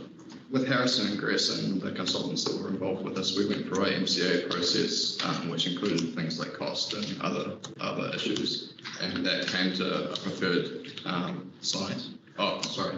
So just going back into the sludge, are you going to desludge that pond, which was on the cards to be desludged? Because I presume that'll improve the quality of water as well. That will be part of the upgrade process, yeah. Right. And the population of Kaikoura hasn't changed much. Why is it needing to go to a high? I presume it's the additional, in Member Edmonds pointed out, all of the additional sludge, all the additional sewage being covered here. There's a couple of reasons for that. One is the stream that we discharge into the Wairoto stream is quite small, and whatever we discharge into it is acutely affected if the discharge doesn't meet certain standards. So there's very little mixing in the stream waters once a discharge occurs, and on top of that there's quite black and white standards now as per proposed regional plan and the MPS Freshwater 2020, and we have to meet those standards after what's termed reasonable mixing. the reasonable mixing is very low because the stream is very small, so we have to treat to very high standards of the pipe to meet the standards within the stream after mixing. So that makes more sense. So I think we have to go to, as you mentioned, we'll start with that anyway, discharge the water to get us a consent. I'm very disappointed, I might add, that at this late stage, just 5 months out, suddenly we're still doing all of this when we've known about it since the first consent was actually recorded. So that seems poor planning to me. Yeah, so, and I do support better consultation, given that you're going to have to do it anyway, so I don't see the options. I'm not also convinced, quite honestly, that the full costing and the different options as with EE have been considered when I see what's been done in various places and how much savings can be made. So I'd like that to be looked at as well. That's my comments, Madam Chair. Councillor Smith. Thank you, Madam Chair. I'm going to try and keep it under 5 minutes, but yesterday I learned I'm not very good at that, so please bear with me. Thank you for this report. As I've expressed earlier, I'm unhappy with this process, so I'm going to take a really pragmatic approach. I'd also like to foreshadow an amendment, whether or not I get support on that, but I'll give it a nudge and see what happens. So I'm concerned at the targeted nature of this resolution. I agree with the report that a district approach is needed to be taken. I'm really concerned that it's only targeted to Kaitaia and Kaikohe, when we know, for example, that Rawani have been having this conversation for a long time. Taipa, we have just been through a very long process. We have 7 wastewater treatment plant consents, to my knowledge, apologies if that's wrong, consent renewals due in the next 3 years. So a willingness to take an approach against the recommendation of the report only on 2 plants as opposed to district-wide, I fundamentally disagree with. It's clear we need to improve on the way we treat our wastewater across the district. Ruben, thank you for the learnings that you've just shared in regards to the learnings taken from the Taipa wastewater treatment plant process. It's great to know that we are always learning, and that's all we can ask for, really. But it's not just about the cultural impacts, and you heard my kōrero on the Hihi wastewater treatment plant, so I won't bang that drum too hard, but it's also about the way that we consider the effects of climate change, the way we reduce our greenhouse gas emissions, as it's been identified, it's our largest contributor, and the way that we balance affordability as our second highest organisational risk. So there are so many factors at play, which is why I feel so uncomfortable with this resolution in front of us today. So going through it point by point. Point A, I disagree. The report clearly recommends a district-wide approach for delivering land disposal. As I said, we've got 7 wastewater treatment plants, and I prefer a report indicating how this can be done, including potential costs and timeframes involved, and delivering that strategic place of work in-house versus outsourcing, because Ruben, as you've identified, we just do not have the resources in-house to be able to do that. So I think it's really important that we understand how that can be done. The resolution in front of us demands that we make a financial commitment. I'm really unclear as to what that is, because it looks like that's 330,000 for each of the plants. We don't understand what the implications are of that spend. That's not prudent governance. That's not good decision making to make a financial commitment at that level without understanding the implications of that. So I disagree with point A. Point B, I disagree for the similar reasons that it needs to be a district-wide approach. It shouldn't just be around these 2 plants. Point C, I absolutely support this because I recognise the urgency. I took all my colleagues' comments around the table about the lack of consultation and the tight timeframes. Andy, I appreciate that you've brought up that there will be a workshop in July to talk about how this process can work better going forward. I think yesterday was a beautiful example of how our communities will work with us if they're given the time and the open door, as well as government being involved in that from an earlier point so that we're not backed into this corner. Point D, I don't disagree with the sentiment, but I echo my messaging for district-wide approach again. I don't think this is needed because Andy has said that there will be workshops in July, so I'm not sure why we're now looking for workshops in late 2021 when we've already got them scheduled. So a bit of clarity around that. Those are my points. To give an indication of what my proposed amendment would look like, it would be a combination of the point C, working with mana whenua for the best option possible. I like that approach, but also that an options report be presented to this infrastructure committee to develop a long-term district-wide strategic approach for investigating wastewater disposal to land options including cost and timeframe options of delivering in-house versus outsourcing the strategic work. Simply just foreshadowing at the moment because I'm not sure if I will get the support, but that is me. Thank you, Madam Chair.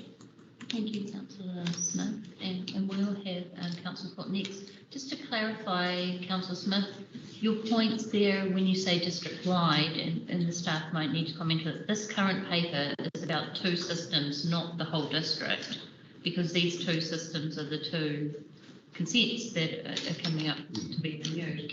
I recognise that, but on page 27, option E, development of a long-term district-wide strategic approach for investigating treated wastewater disposal to land options. That is the recommendation in the report, and I feel that this recommendation is asking to only investigate 2 of them.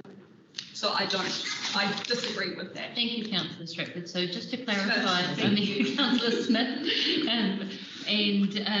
so point E is not put forward as one of the options. It's just a point in the report above it are the different options. Okay. Can you staff comment to that, please? So it's one of the implications. We've tried to describe the implications of the decisions that are made here today. But we've put forward the option of a district-wide assessment because, as Ruben said, all of our residents that need to be reviewed for our wastewater treatment plants will need to go through that policy analysis around practicable and economic viability. And basically it's putting forward a way that we feel we need to consider it at a district-wide level, where there might be cost savings that we can achieve to make it more affordable as we need to in policy. Madam Chair, there are 2 parts to this. There's the financial part, and then there is the actual physical doing. Looking at the design district-wide maybe does help, but you can't combine the systems district-wide. So in actual fact, the solution still has to be found at the system level. But I agree with a district-wide consideration of the problem discharge to land, the desire to discharge to land. Thank you, Councillor. With Councillor Court, we're at 15 minutes past 11 now. The item will need to conclude before 11:30, so just highlighting out in the means of time. And I will raise that with Janice because there are financial questions that we might need to ask. You guys get to walk where angels fear to tread in this space, and I apologise that you might be feeling at the moment that you're on the end of some borax. Please note that it's not directed to you personally. In the beginning, when you were talking, Jay, you talked about the policy, and I do know that my colleague, Councillor Smith, captured that bullet point E on page 27. It's not captured in the resolution. So it would be my expectation that we try to address that today. I'm unclear, and I do have a question for you. I'm unclear why the report talks about $150,000 per wastewater treatment plant, and yet the amended resolution up there talks about $330,000. So just for clarity for the public that might be listening and don't have access to the report, it said to reduce the margin of error associated with the high level estimated cost between -35 and +50%, disposal to land options will need to be progressed to preliminary design stage, resulting in a reduced margin of error between -15 and +20%. An initial price indication of approximately $150,000 per wastewater treatment plant has been obtained by Becker to progress disposal to land investigation to preliminary design stage. And then up here we have 330, and it's important because, as my colleagues have pointed out, $660,000 is a 1% rate rise district-wide in a community that is struggling for affordability now. So do we need to spend an additional $660,000? I want governor's comfort that we do, and I don't currently have that. So I would just like some clarity around whether it's 150,000 or 330. I am really mindful that the law requires us to have regard to the view monitoring. It's really integral to the process.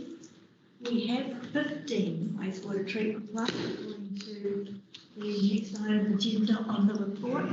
And you mentioned that we simply don't have the staff resourcing to undertake the level of work that is required. So my question is more to the Chief Executive. I would like the government's comfort moving forward that we're more proactive in this space.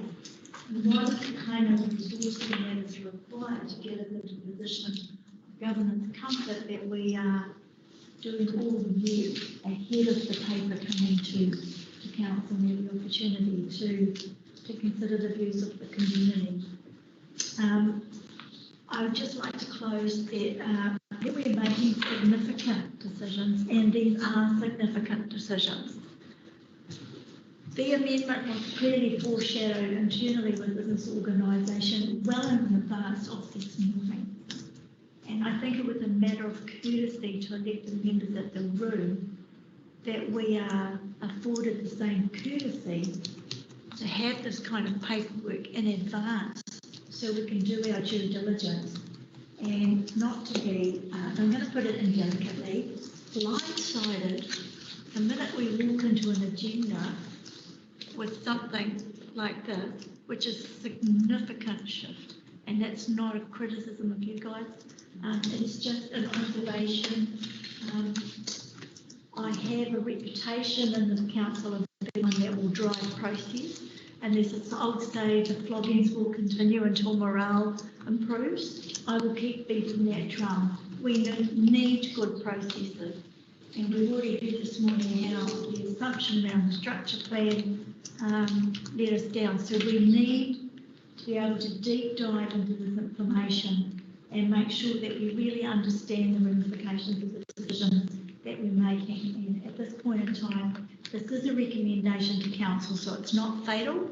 We've got time to go away and do the due diligence before this comes to council, but I'm also mindful that council is not the place to have the kind of workshop conversation that we can have here at a committee. So, Chief Executive, moving forward, as part of that as part of that workshop in July, I would seek some government comfort to know what is required to empower this team to do the kind of work that they need to do legislatively, so that when a report comes to this committee, we can be satisfied that the compliance schedule is a legal requirement on page 30 of this agenda has all those boxes ticked, particularly in regarding to stating the possible implications for Māori and how Māori has been provided with an opportunity to contribute to decision making if this decision is significant and relates to land or any body of water. Thank you. So just my question on the money. Yep, I can talk to that one. So apologies for the confusion. Becca have given us a high-level estimate to take forward a preferred site for each of the wastewater treatment plants to a preliminary design stage, and the cost of doing that would be in the order of 150,000 per site. So if we're going to look at, let's say we're going to look at one preferred site for Kaikohe and one preferred site for Kaitaia, that's $300,000 to get those preferred sites up to preliminary design. Just as a matter of caution, add 10% to that. It's a really high level estimate from Becca. Our next step, if we were to go down the path of preliminary design, would be to get a formula for service from them around those costs and firm up those costs. So I'm reading that incorrectly. It is 330,000 in total. It's not per each. It's 330 covers both of the schemes. Thank you. And Andy has a question as well. I wanted to ask about what Jazz just said. So you design a preferred site before talking to iwi, mana whenua, or can you just please advise us how that works? And landowners. Yeah, and landowners probably.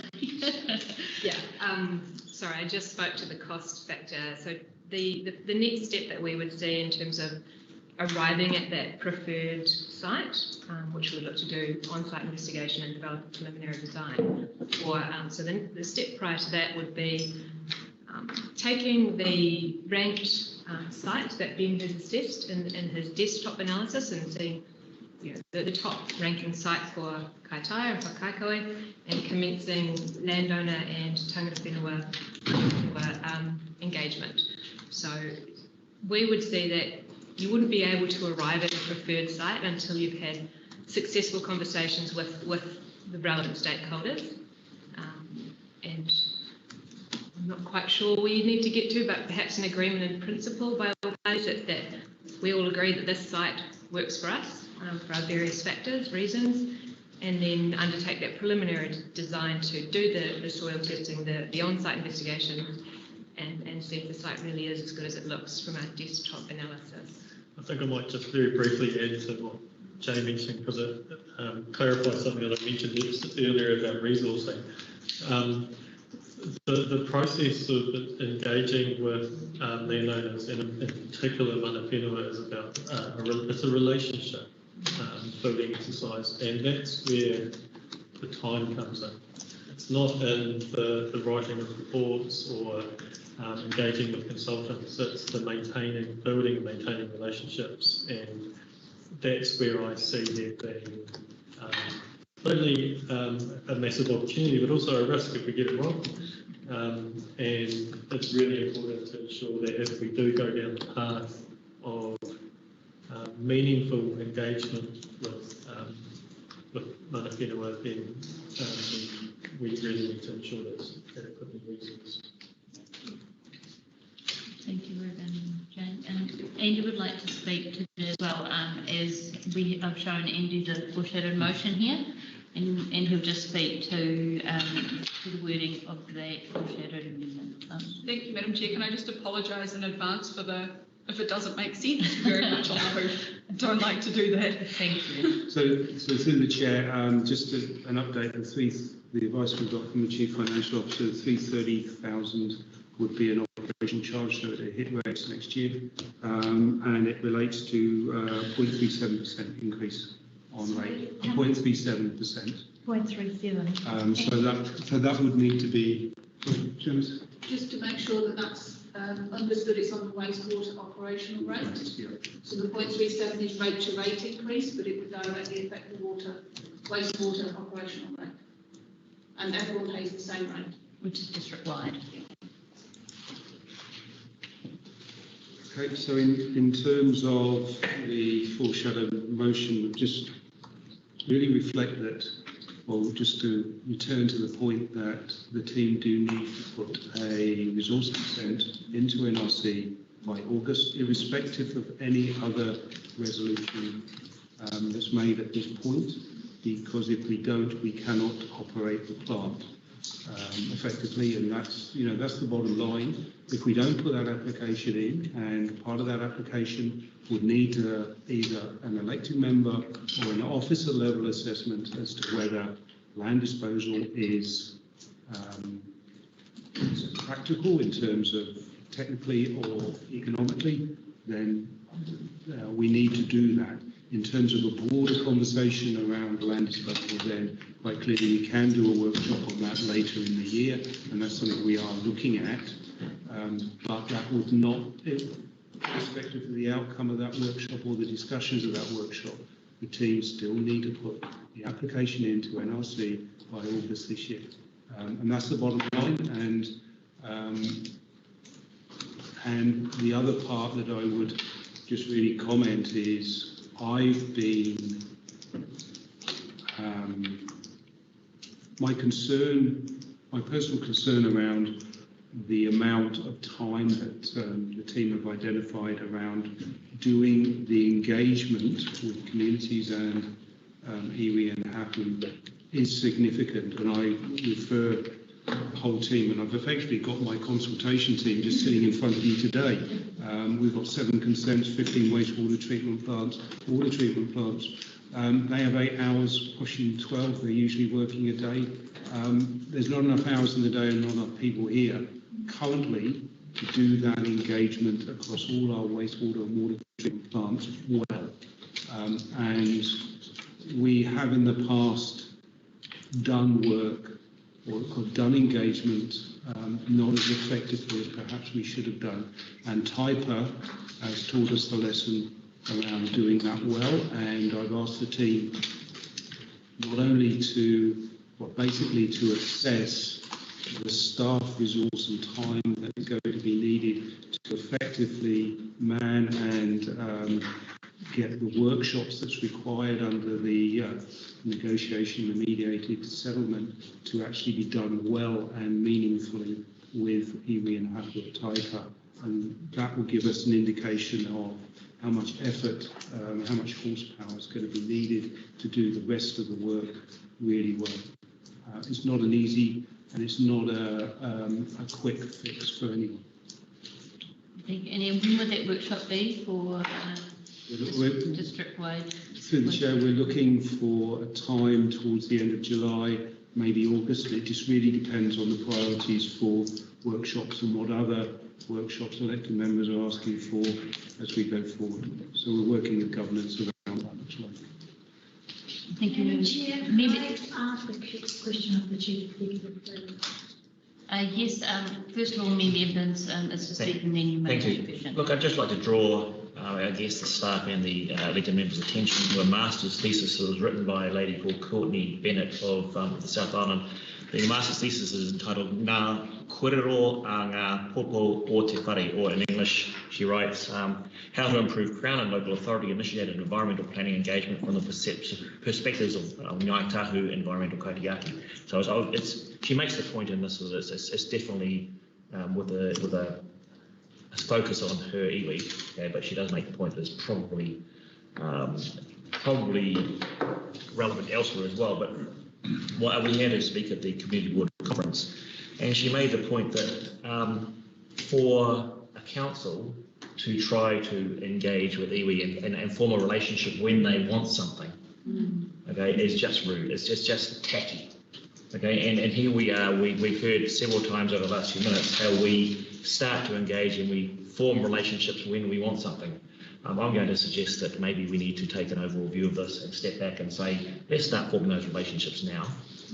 Okay, so that we can just, and give, so that when we want to take, we can just step into that fray and say, hey, look, we've got another thing we want from you, an engagement on this particular topic. Then the forming of the relationships that takes all the time wouldn't take all the time because we will have invested beforehand. The community boards are hopefully getting this lady up to speak to us, or at least maybe via Teams at some stage. She was a brilliant speaker at the conference, and she made some seriously sound suggestions. I've made the point before about evidence-based decision making and about getting smart people and research into the problems that we have. This is a case of someone having done that, and we ought to pay attention. So you're welcome to maintain, the members here are welcome to maintain engagement with Adele and I about when we're going to have that lady come and speak to us. But in the meantime, there's a 65,000 word thesis for you all to spend tonight reading. Thank you. Her name is Courtney Bennett from Kitchen Planning, and she was the New Zealand Planning Institute Young Planner of the Year. So, just a very quick question, Madam, because I am very mindful of time. Yes. So with 15 wastewater treatment plants and 8 water treatment plants, and the statutory requirements that we must meet under the Resource Management Act, the Local Government Act, and any other act, clearly we're hearing that we're currently not resourced to do this appropriately. So my question to you, I guess it's not even really a question, it's probably more indication to your Chief Executive that this is something that we are going to have to turn our minds to. And I'll leave that with you to have that consultation with me offline about how we might advance that. Thank you. We've had a rigorous debate this morning, and thank you for the staff's patience. I'll put this item to the vote as the motion that's currently on the board there, A to D. Madam Chair, is it possible to hear the foreshadowed amendment before we vote? Yes. However, our General Manager has pointed out that we do need to have our consents lodged with Regional Council before that time frame, and in order to do the work on all of the options for wastewater disposal, that's why the workshop about wastewater disposal was raised instead of a report, which would have constrained time frames and resources. And that's captured in C? That's in the, so yes, so about the workshop scheduled for late 2021. Madam Chair, I think that the amendment was an and that. It wasn't, to try and take our amendment off trajectory. No.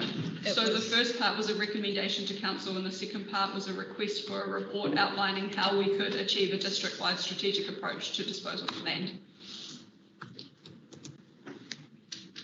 On top of this, which saying you're going to. Thank you. Before we put this motion to the vote, I think that we just need to have some time for Andy to work through the foreshadowed amendment to ensure that we have the wording correct, considering we've had so much time on this motion and we may need a toilet stop. So we'll have an adjournment for, we'll give it 10 minutes, and so it's 11:32, 11:33 for that, and 11:43 to start to consider foreshadowed amendment. It's foreshadowed amendment. I know what a foreshadowed motion is. Basically, foreshadowed amendment.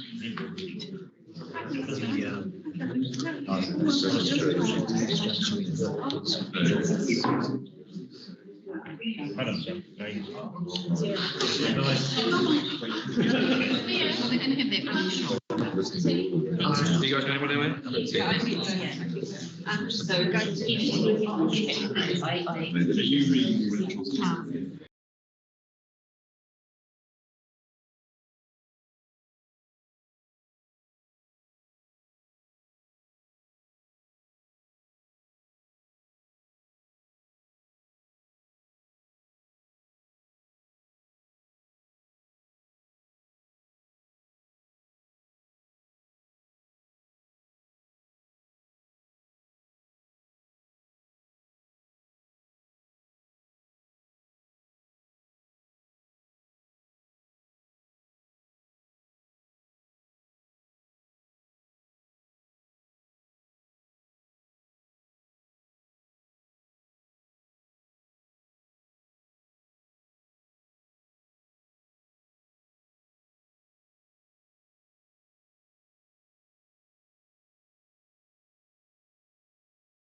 if we've come to a resolution as the mover, I can change the wording of the motion. Actually, no, you can't. I know we talked about this, okay, and generally I let it go because it doesn't change much. But that motion is now the motion of the assembly, not your motion. You give it up as soon as the seconder. So you need our permission to change it. Thank you, Mimi, and our standing orders expert. I'll give you permission. So the current motion on the floor, as we can read that there, we have a foreshadowed motion. The intent of the foreshadowed motion is to ensure that we consider district-wide treatment for all of our systems. We hear that intent. And I'm happy to move my current motion as it stands, because we can have a workshop at any time. We don't need a resolution to do that, and our CEO is very clear, as is our infrastructure general manager, that we do want and need a workshop, not only on options for wastewater disposal of land, but the money around that and how we finance that and why we do it that way, and are there other options, and also looking at the resourcing of our staff. We have 5 people here today, and I can't believe how huge their workload is, and we may not be happy of how our council is tracking, but we're doing much better than historically we ever have. And so I want to commend the team on that, and I look forward to that workshop that will occur, even though it's not in this current motion. The current workshop is highlighted to be specifically about consent, because there's too much to discuss in one workshop about land disposal options and how that would look district-wide, and the money around that and the resourcing around that. Which is why a separate workshop is being recommended, both by myself as the chair and by staff. And our CEOs put that loud and clear. Would you like to speak to that at all, Sean? No, just that para D on this, on the standing motion is a modest expression of what we all take as read here, that this is about, not just about a disposal land scheme, but it's about a district-wide strategy for disposal. Or should it say land scheme for the district? The district-wide strategy could well do if you want it formally amended, but I just want that simplification. I'm happy with the current motion. As members has pointed out, it's being moved, it's on the table to vote, and we all know the intent of it, as does our CEO and all of our infrastructure staff and our general manager of infrastructure. So what changes we made? Because that's not the same motion you made before. It's got the long-term plan instead of unbudgeted expenditure. I mean, it may have the same word, but it's not in the same order, for example. So it has been modified. I'd just like to know that those are the only modifications. So through the chair, the modifications that we made is that what was the unbudgeted expenditure of 330,000. The infrastructure committee does not have that delegation to make, as it's not currently in the long-term. Just to make this right, that needs to be recommended. Just like I'd like to move that this motion is the amended past motion from the previous. So I'll move that amendment if you want. We need to vote on the existing motion on the table. No, you vote on amendments first, and then you go back to you vote on amendments first, and then go back to first. I'm happy to second your amendment. Standing orders. Can I question why the words recommend to council have been removed? So through the chair, the infrastructure committee have delegations to do A, B, C and D. No, she means that the infrastructure committee, we can't do that. We have to recommend all of A, B, C and D to council. Is that correct? No. The infrastructure committee has more delegations. They got that delegate authority. The infrastructure committee has delegations of $3 million. On budgeted projects that are allocated already in the long-term plan. So we've had it. Point of clarification, Madam Chair, can I then ask why the initial recommendation was to recommend to council of the staff report? No, it did not. The initial staff recommendation of the report that we received as an agenda item was recommending to council there were no figures attached to that. So through the chair, the original recommendation was policy stroke position that we asked the elected members to take, and we felt that the infrastructure committee would want to have that more broadly debated around across the whole council chamber with all elected members present. This amended resolution effectively breaks down that resolution into specific steps going forward that clearly falls within a developing policy and strategy framework. So all options are still on the table. We're not taking anything off the table. Okay, so if the intention was to relitigate this at council level, then why did we just spend 2.5 hours talking about it? The chair, then elected members have asked that the infrastructure committee and other committees are used as a sounding board and a discussion instrument for technical and other papers that may not get the available time that council can. Okay, so I used to wonder why we get so few people at committee meetings, and now I know why. Because they have their chance. Cool. Thanks. Further point of clarification, Madam Chair, at the risk of elongating this meeting even more, page 3 of our agenda that indicates that under quality infrastructure and facilities of our delegations, we provide advice to council on strategic issues and to review and recommend to council policy and strategy. So I'm not clear that we have the delegation to be doing A, B, C, and D without making recommendations to council. I'm happy for you to make a ruling on that, but I just want to raise that. And I just looked up the terms of reference too, and if it's outside the annual plan or long-term process, it needs to be recommended to council, and which that 330 is, because it hasn't been into the LTP. Through the chair, the recommendation around 330 is to go to council as part of the LTP deliberations. Carry on.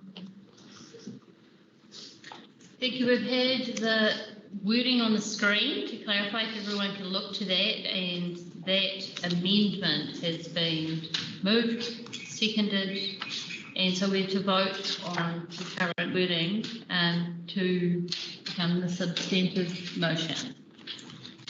So, all in favour? No. Aye. Madam Chair, I'd like to abstain, please. And all those against? I will also abstain. Would you like that recorded? Please. So we have a substantive motion, which is the wording on the screen there. So we'll have a vote on the substantive motion. All in favour? Yep. All against? Abstain. Thank you, Madam Chair. Recorded. Would you like that recorded? Yes, thank you. Thank you. Great. Well, thank you for that discussion, and I'm sure that with substantive issues like this, I'd just like it highlighted to staff that it would be really helpful to have workshops in advance of such a big discussion topic, and we look forward to those workshops. So we can now move on. It's 12 noon, so we have our information reports and 6.1 Tourism Infrastructure Fund round 4 boat ramp study, and we have our very patient Blair that has been in attendance at the meeting today. Would you like to come forward? I'm happy to move. I'll second the motion on the table. Thank you, Councillor Stratford. I believe we'll speak to the motion and you're welcome to.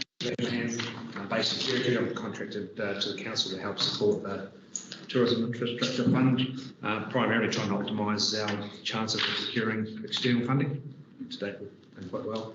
The boat ramp study was a successful application in round 4, brought about by put some definition around the issues of boat ramps and car parks. When we were looking at the projects for round 4 in consultation with our community liaison staff.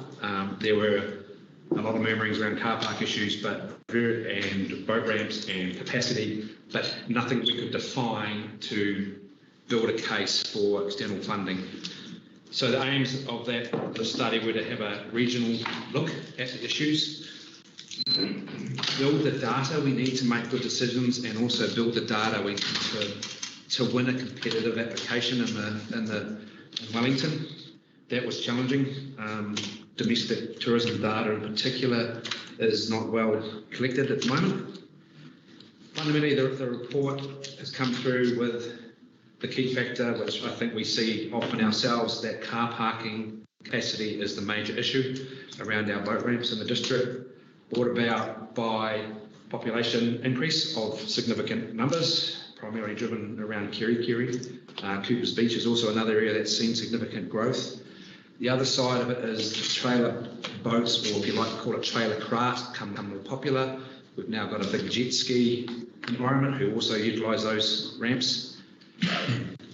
Adding to the issue is the size of trailer boats are now significantly bigger than they were even probably 5 years ago.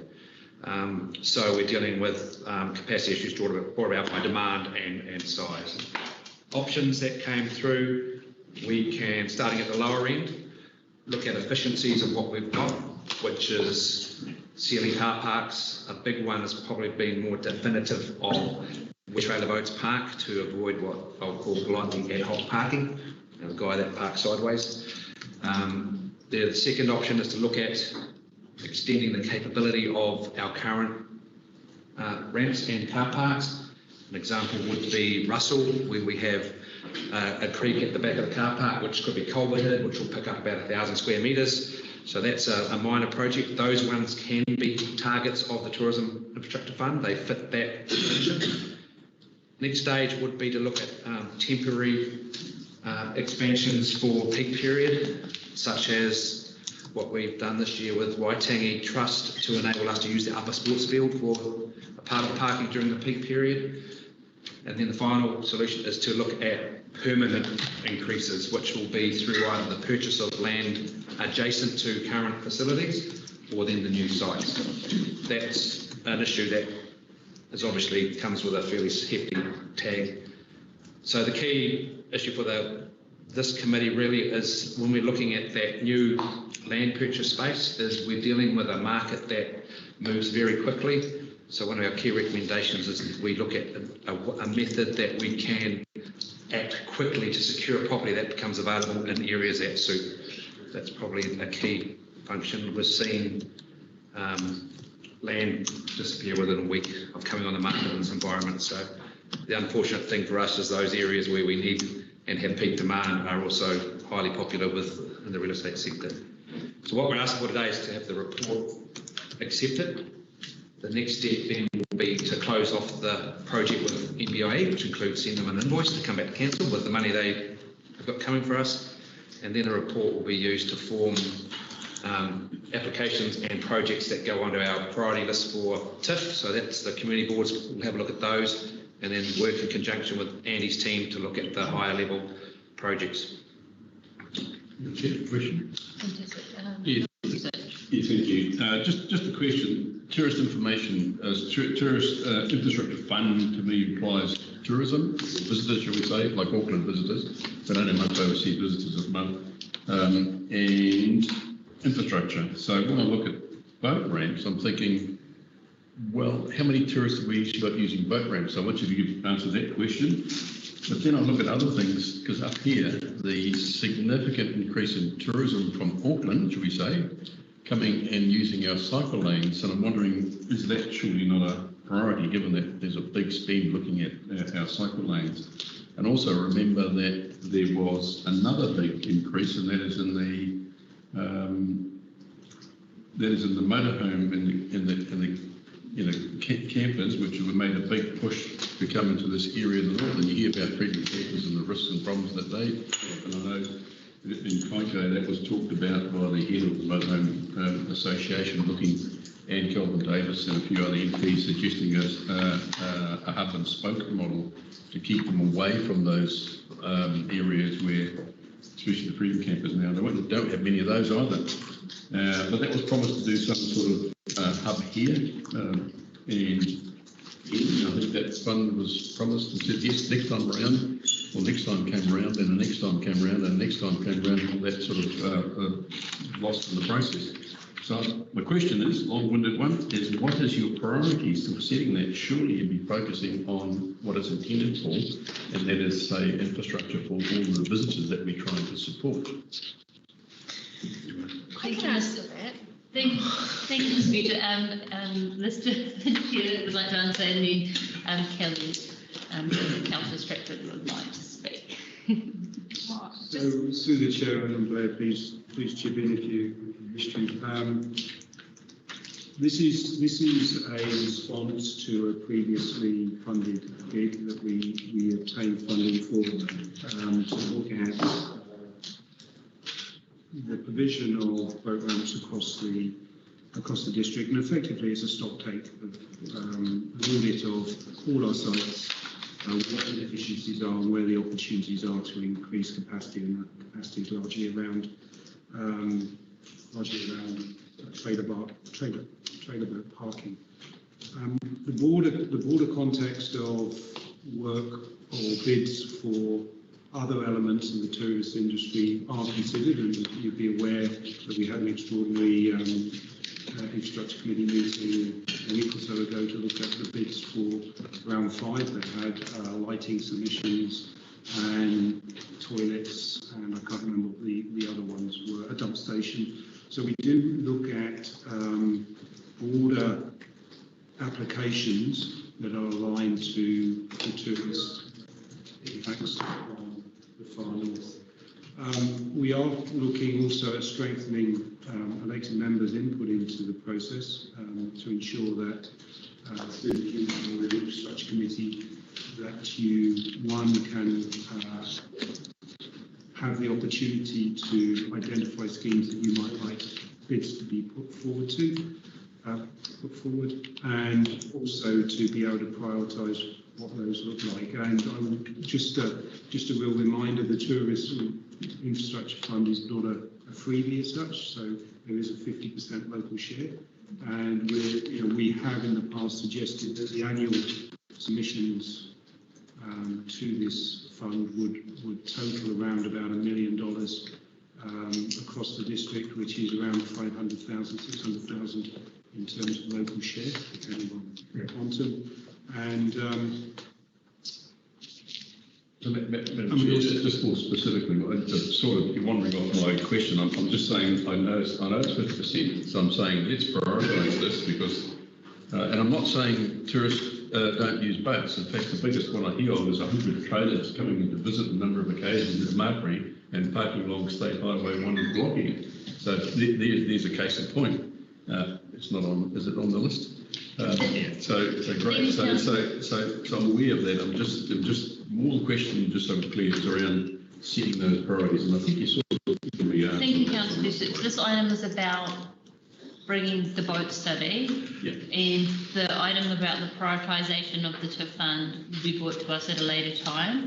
This item here is purely a funded item, so we can look at all our boat ramps, so we can prioritise it, and so we can make the list in conjunction with those items that you're talking about. Thank you. Councillor Stratford. And then Councillor Smith. So in the report, it mentions the removal of the Te Haumi boat ramp, which is free, it's free parking for people, and they've used it for decades. And we recently removed access to the beach at the other end where the toilet is, because there were long-term campers settling in over summer, and because of the birds down that end of the beach. I can't understand why.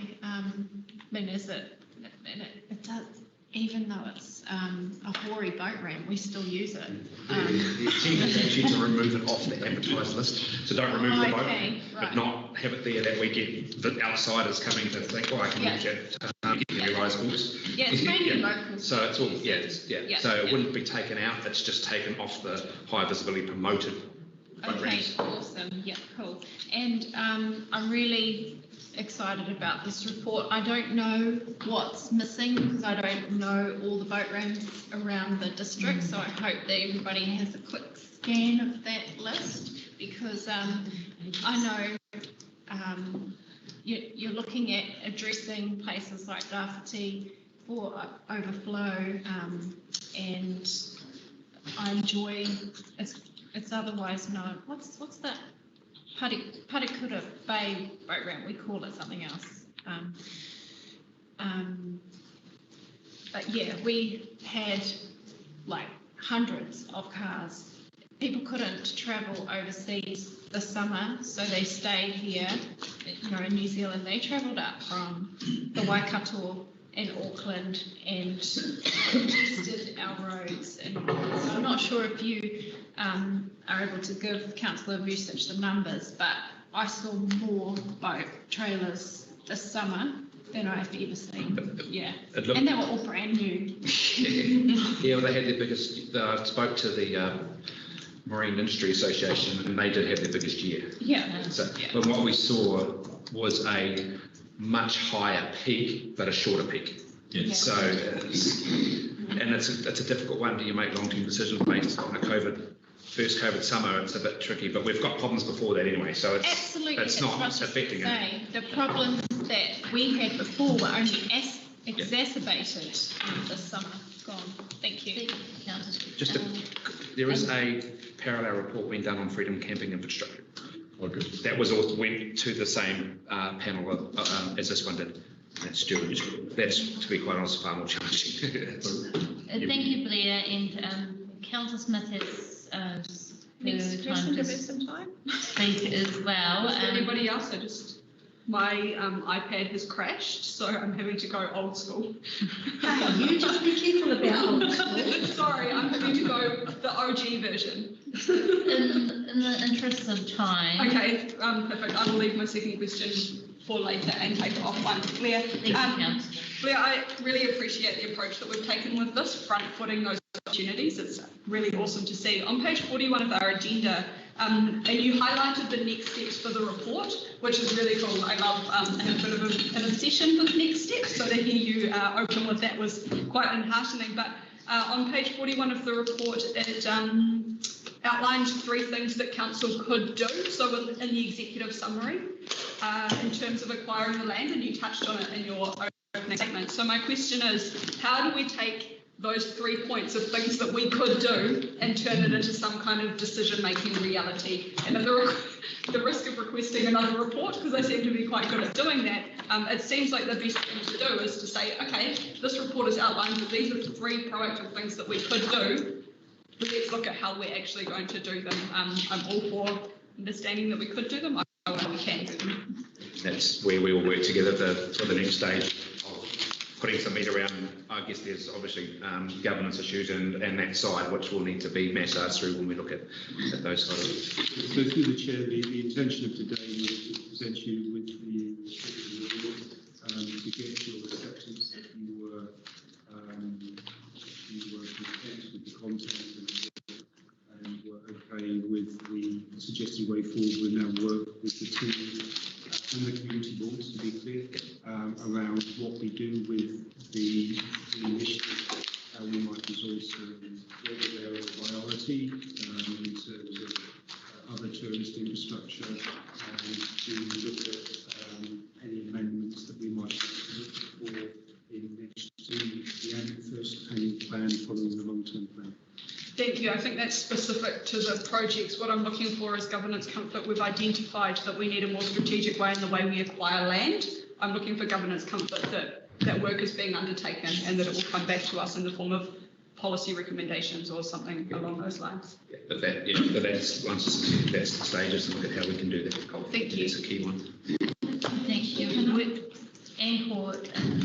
I just want to follow up on Councillor Smith's question. I didn't realise I actually had one until she spoke. So, to be a wise old owl, one first had to be the fledgling that fell out of the trees. So, you heard this morning that we adopted a hereditary structure plan in 2007, and I sat here in the earnest belief that the organisation was going to pick this document up and do something absolutely wonderful with it. And I sit here 14 years later feeling quite sad when I tell people in the public gallery that not only has the document been sitting on the dust shelf for 40 years, we've done absolutely nothing with it. And what happens is that we have these assumptions. And Councillor Smith has raised a really, really good point.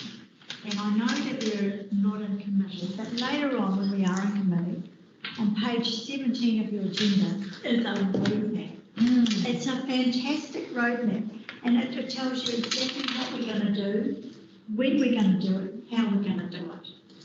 And so, in the interest of assumption being the mother of all mistakes, when we sit here and we assume that this report is now going to be picked up somewhere and someone's going to deliver on those three outcomes, or do we look to modify the recommendation template for all such reports when they come, not just this one, that says, thank you very much, we've received this, now we want a roadmap to delivery. And then we've got something that the chief executive has in the top of the plan. He can go away and have a conversation with SLT, and he can say, this is what the elected members want. If it's going to require more resources, then it comes back and has that conversation with them. But at the moment, my fear is that we accept this and we don't know what happens with it. Thank you, Councillor. Mr. Pint, are you able to respond to that? I am aware that your department does a huge amount of work, and so I think that's important that you respond to a request for a change to the agenda. Through the chair, with the danger of suggesting an amendment to the resolution or recommendation in the second paper, then I think staff would be comfortable if elected members wanted to include a resolution that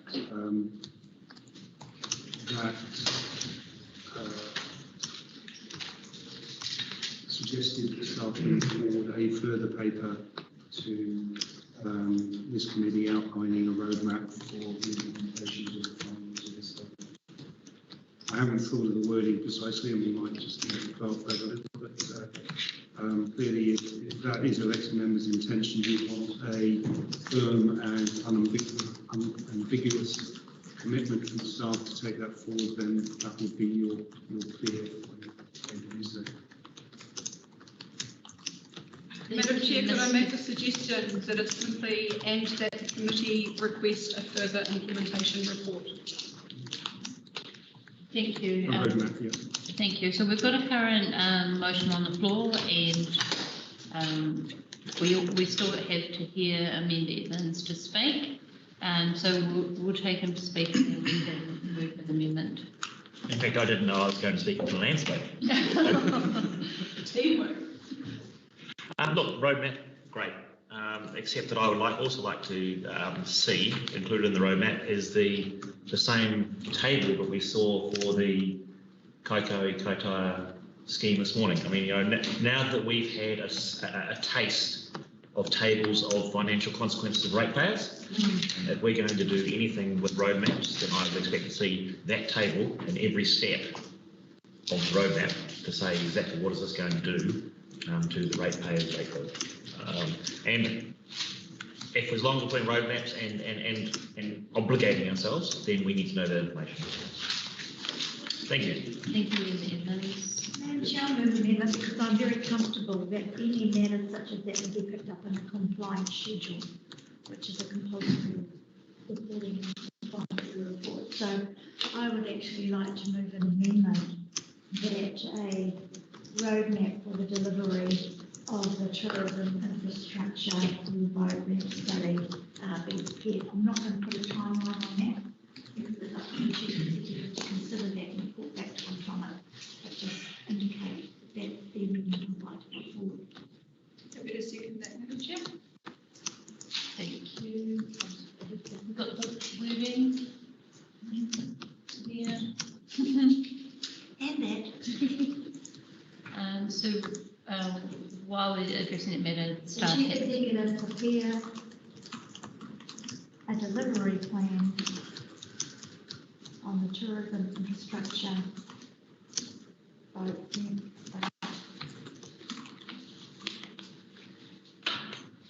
Ram. Did I say run? Apologies. No, you didn't. I just typed ran. It's Trump in the agenda in the title. Thank you.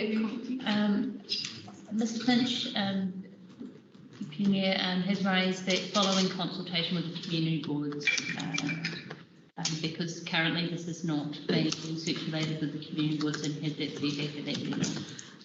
To me, I think they're assumed in the resolution. I don't feel the need to spell them out. The compliance schedule specified who you need to have regard to. The allegations that the community board, for the purposes of any such amendment like that, I'm making that assumption.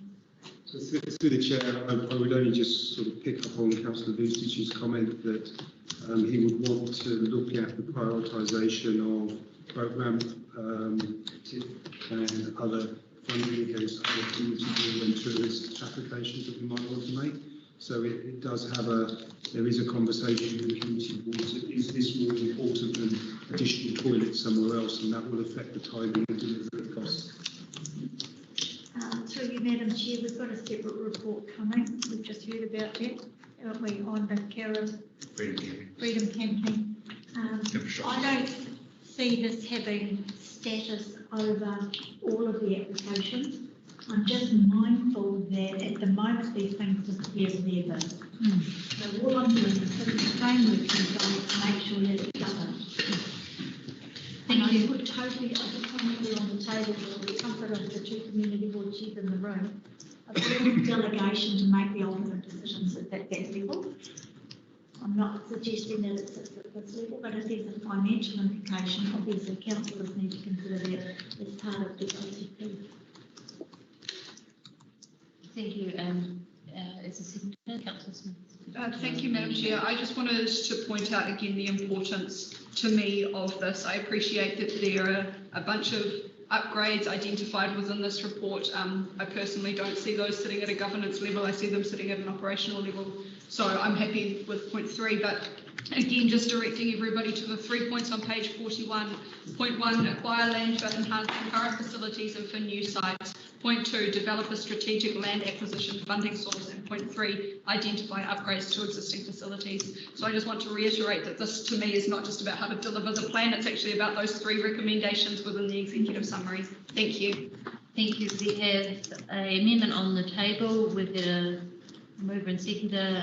All in favour of the amendment? Aye. Opposed? And so the motion is carried. A substantive motion is voted together. So all in favour of the substantive motion collectively?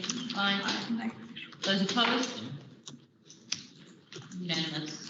Can I just comment for staff's benefit that this is, at least in my assessment, a really good study, really comprehensive, and we seem to way to do this by the strategically minded in the elected membership, because I like nothing's been happening. Windsor Landing / Whanapōkau was a long time coming, but not a moment's miss trying to get it across the line, and it's almost ready to open. Rangatani is a work in progress, but it's happening with tenacity. Ratcliffe's Bay is under negotiation, or at least under the Public Works Act now, so it's been quite a progressive addressing of the supply-demand issue, but to get some form around it, the strategic big picture was the right thing, I think, to be directed to do, and so is now the amendment to put an implementation plan against this, which I'd like to bring back to a broader council meeting to make sure that everyone's on board with how we intend to spend. But I'm really comfortable with the order of service on this issue and the way it's progressed, and it would be commended, I think, and for the product you put in front of us. Thank you. Thank you to our CEO. So we're on to the last item in public agenda, item 6.2. Thank you very much, Blair, for your time and your efforts. We really appreciate all the mahi.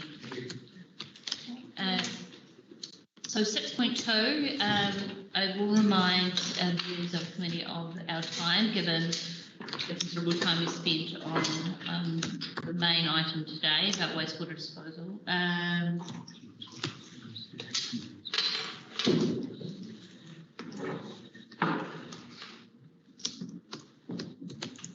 I've had a suggestion from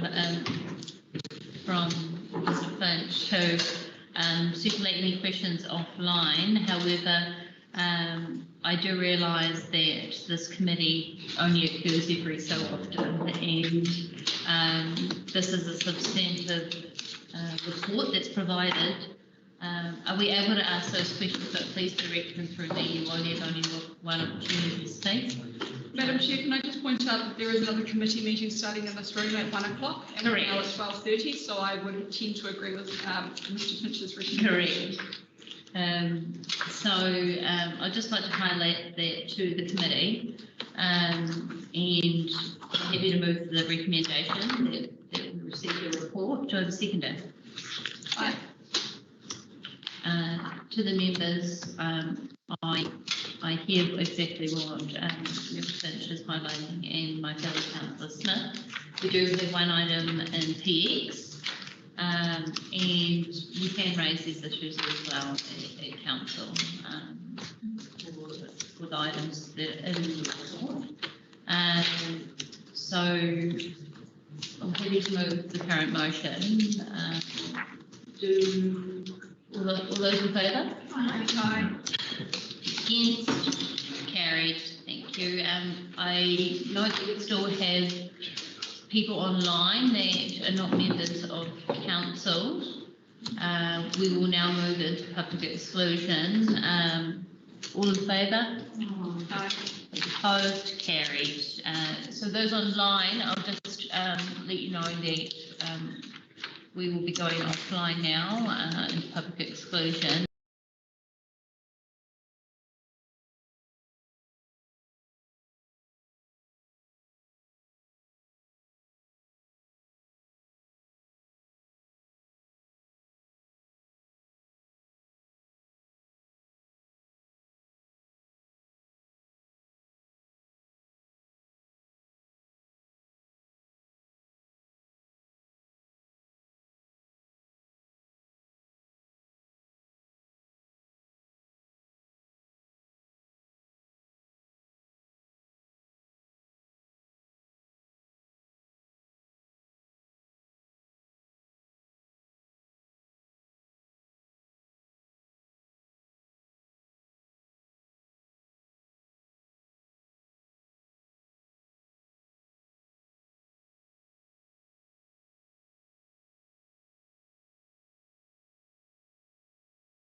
for bringing this to us. I've been elected member here for 5 years now, and this is the first time that we've had this important discussion, and I'm glad that it's been made at elected member level.